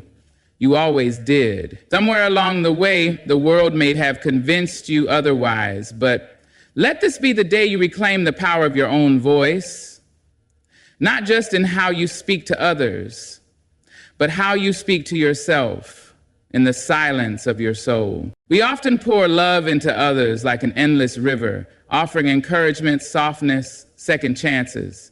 Yet when it comes to ourselves, we hold back the very grace we so freely give. We criticize with precision, measuring our every move, comparing every step, every flaw. But the truth is, healing begins when compassion starts at home. You are your home, and you deserve to live in a space where the words echo peace, not punishment. So speak gently when you fail.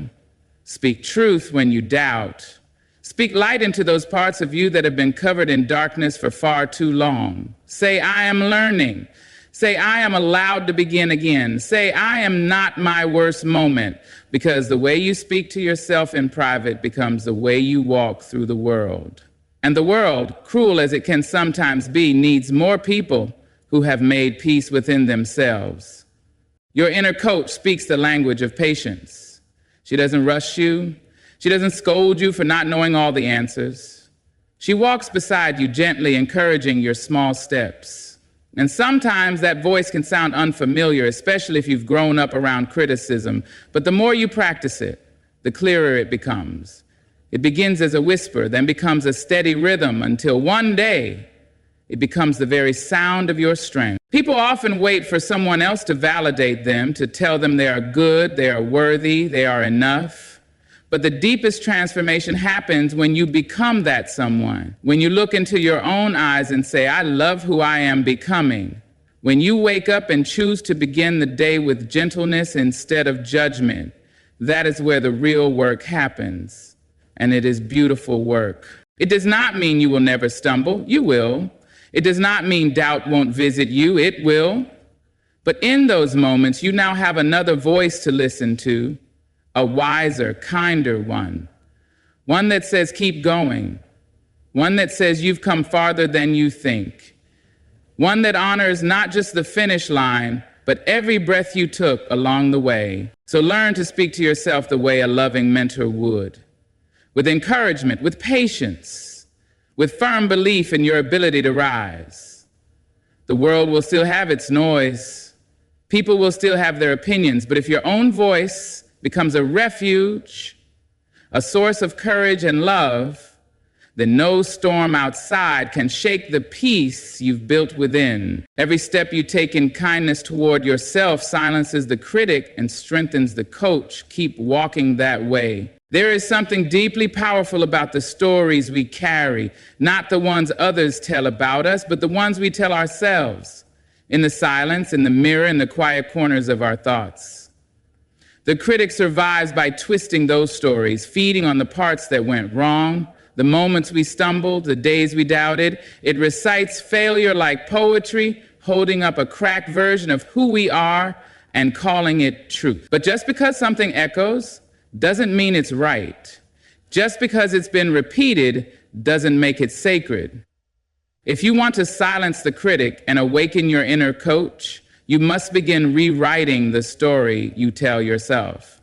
It begins by recognizing the lies that have taken root. The lie that says your mistakes define you. The lie that says you always ruin good things. The lie that says you are not enough, never will be. These lies don't come from your spirit. They come from wounds, from echoes of what someone else once said in anger or ignorance. But you are not bound to those words. You are not the sum of what went wrong. You are a living, breathing, ever-growing story. And every day is a chance to turn the page. The critic wants you stuck in old chapters. It keeps replaying scenes of failure, scenes of shame, as if you have no right to evolve. But your inner coach knows better. She knows the story is not over. She knows that pain can be a paragraph, not a whole book. She knows that redemption is not only possible, it's promised if you're willing to pick up the pen. Rewriting your story means choosing different language when you speak about yourself. Instead of saying, I always mess up, say, I'm learning to do better. Instead of, I'm not as good as them, say, I am walking my own path. It may feel strange at first, like wearing someone else's shoes, but the more you walk in truth, the more it fits. The more you speak with love, the more it feels like home. The beauty of this work is that you don't have to erase the past to create a new future. You can hold your history with tenderness while still rewriting your identity. You can say, yes, I made mistakes, and also say, but I am not a mistake. That's what the coach teaches. The ability to hold both grace and accountability, to see the whole picture and still choose growth. This new story is not built on perfection. It is built on honesty, courage, and deep compassion. It is built on showing up again after disappointment, on forgiving yourself again after failure, on rising again after every fall. It is built on remembering that you are more than the worst thing that ever happened to you, more than the cruelest thing you ever believed about yourself. Let that new story speak through your actions. Let it guide how you treat your body, your mind, your time. Let it shift the way you approach each day, not with dread, but with a quiet belief that you are still becoming, that you are worth investing in, that your journey is sacred, no matter how winding. And as you write this story, page by page, the critic will grow quieter because it no longer holds the pen, and your coach, your truest self, will rise with every word you dare to change. Keep writing. Growth is not always loud. It is not always announced with fanfare or measured in trophies. Sometimes growth is silent, happening in the quiet choices you make every single day. One of the most powerful choices you can make is to surround yourself with people who reflect the light you are trying to grow, not the shadows you are trying to leave behind. Because no matter how strong your inner coach becomes, the voices that echo around you still hold weight. You cannot expect to rise while staying planted in soil that keeps pulling you down. We are shaped by energy, molded by the voices we keep near. If you sit long enough with those who constantly criticize, constantly doubt, constantly measure, you begin to absorb their rhythm And soon their voices and your inner critic start to sound the same. You question your worth not because it's missing, but because it's been clouded by the noise of comparison and low expectations. That is why it matters so deeply who you give your energy to. You deserve to be around those who see your becoming, not just your past. People who speak to your growth, who feed your inner coach and silence your critic by the way they treat you. Choose company that claps when you rise, not flinches at your success. Choose people who remind you of your strength when you forget, who speak to your soul, not your insecurity. These are not perfect people. They're not always loud, not always visible. Sometimes they show up quietly with steady support, with truth that doesn't bruise, with love that doesn't control. When you find them, hold them close. Let their encouragement become a mirror that reflects the goodness in you that you've overlooked. And just as importantly, be that kind of presence for yourself. Be someone who roots for you when no one else is watching. Learn to sit with yourself in silence and say, I believe in me. There is nothing more powerful than being able to carry that belief through rooms where no one says your name, through moments where no one understands your journey. Because once your faith in yourself is rooted deep, it cannot be shaken by passing wind. Sometimes, though, we stay tied to voices that hurt us because they are familiar. We convince ourselves that loyalty is love, even when it's wounding us. But there's no shame in walking away from what no longer nurtures your growth. Protecting your peace is not selfish, it is sacred. If a relationship consistently fuels your inner critic, if a space demands you shrink just to stay, it is not where your light belongs. You are allowed to choose differently. You are allowed to leave so that you can breathe. This isn't about isolating yourself. It's about aligning with people and spaces that speak to your highest self, that align with the new story you are writing, that respect the coach within you and do not try to drown her out. And it's about becoming so anchored in your truth that no voice outside you, no matter how loud, can undo what you know inside. You are worthy of love that uplifts, of company that inspires, of conversations that build rather than break. Surround yourself with that and watch how the voice inside grows stronger, steadier, braver. Keep choosing the people, the places, the thoughts that bring you back to who you really are. There comes a time when you must stop waiting for confidence to find you and begin acting with courage anyway. Confidence is not a gift handed down to the chosen few. It is a result of stepping forward while afraid, of choosing action even when the voice of the inner critic is loud. That critic will tell you to wait, to prepare more, to be perfect before you begin. But your inner coach whispers something braver. Begin anyway, even with the shaking voice, even with trembling hands, even with doubts trailing close behind, because you will never silence the critic if you always obey its warnings. There is something sacred about small steps.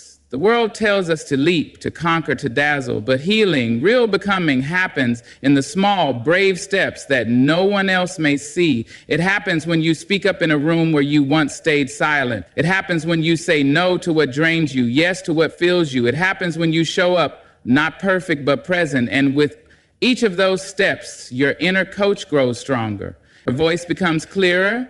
She celebrates your effort, not just your outcome. Action teaches you what fear never could. It shows you that you can survive discomfort, that you can move forward without all the answers, that you don't have to be the loudest in the room to be powerful. You learn through doing that your critic was wrong about you, that you are far more capable than you've been told, and even more than you once believed. And sometimes action means resting. Sometimes the bravest thing you can do is to pause and listen, to reflect instead of react. Your inner coach does not push you to exhaustion. She guides you with wisdom. She knows when to speak and when to be still. Trusting her means trusting your timing. It means honoring your own pace instead of rushing to meet the world's. The critic thrives in hesitation. It builds stories in the spaces where you delay. But action, even small and imperfect, cuts through that noise. The more you act, the more you learn that the critic only has the power you give it. The more you move, the more you realize that you were never stuck, just scared. And fear is not a stop sign, it's a doorway. Your inner coach invites you to walk through. Let your life be proof that you didn't wait to feel ready. Let it show that you trusted the process, not the perfection. Let each step become a statement that you are here, alive, becoming, rising, and let it silence the critic, not with arguments, but with evidence, with the beauty of your becoming written in action. So take the step, say the words, try the thing, begin the dream. And if your voice trembles, let it. If your hands shake, let them. You are doing the work, and that work is enough. There is a quiet revolution that happens when you learn to forgive yourself. Not the kind of forgiveness that brushes pain under the rug or rushes past the lesson. No, this is deeper. This is the kind that sees the whole story and still says, I will not carry this weight any longer. Because the inner critic feeds off shame. It grows stronger when you rehearse your regrets, when you live inside the echo of every wrong turn, every broken promise to yourself. It chains you to the past by convincing you that you don't deserve to move on. But your inner coach, gentle and steady, tells a different truth, that growth cannot bloom in a heart hardened by guilt. To forgive yourself is to reclaim your power. It is to say, yes, I was there, I did that, I felt that, but I am not trapped in that moment. It is choosing to see yourself not only as the one who fell, but also as the one who rose. That choice is not always easy. It takes bravery to stand in front of your own reflection and face the things you wish you hadn't done or said. But healing begins when you stop hiding from yourself. The critic will remind you of your worst day. It will loop the memory until you mistake it for identity. But your mistakes are not your name. They are not your story's ending. They are moments, painful, yes, but also revealing. They showed you where you needed to grow. They taught you where your boundaries were missing, where your wounds had been left untreated, and now you get to do something different. That is the gift of self-forgiveness. It allows you to move forward not in denial, but in clarity. Your inner coach sees it all, the missteps, the heartbreak, the poor choices, and still chooses grace. She doesn't excuse the harm, but she refuses to punish you forever. She reminds you that regret is a signal, not a sentence, that every day you wake up is another chance to walk with more wisdom and softness. She calls you not just to feel remorse, but to become a better version of yourself because of it. This is not about pretending it didn't matter. It did. It may have hurt others. It may have broken parts of you, but holding on to guilt like a badge will not make you more worthy. You are already worthy, even in your mess, even in your mistakes, especially in your humanity. And the more you offer yourself forgiveness, the more you create space for that inner coach to grow. She cannot thrive in a heart filled with self-hate. She needs room to breathe, room to remind you that you are more than the worst thing you've ever done. So speak to yourself with the same compassion you would offer a dear friend. Think of all the people you've forgiven, all the chances you've given, and ask yourself why you're the one exception. You don't need to be punished again and again to prove that you care. What you need is to care enough to heal, to rise, to move with greater love from this point on. You have spent enough time rehearsing what went wrong. Now spend time rehearsing what's possible. Let go of what cannot be changed and hold on to what can. Your next choice? Let today be the day you give yourself permission to be free. So now, as you stand in the quiet space between who you were and who you are becoming, remember this: the voice within you holds power. You can no longer afford to let the critic be the loudest one. You've learned to hear her, to challenge her, to quiet her. And in that stillness, you've made room for something greater. You've allowed your inner coach to rise, steady, kind, and full of truth. She speaks not to your fear, but to your strength. She reminds you that you are not here to merely survive. You are here to grow, to shine, to rise beyond the doubt and walk fully in your purpose. You've done more than listen. You've practiced. You've stepped forward. You've rewritten the story. You've made better choices, and you've forgiven yourself for the rest. That is not weakness. That is the highest kind of courage. May you walk from this moment with your head held higher, not because everything is perfect, but because you finally understand your worth. Trust your steps, trust your growth, trust that inner voice that says you can. Good luck on this journey of becoming. Keep going with grace, and above all, thank you for showing up, for choosing growth, and for listening.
Good luck on your path. Keep rising. And thank you for listening, for standing, and for believing in your own fire.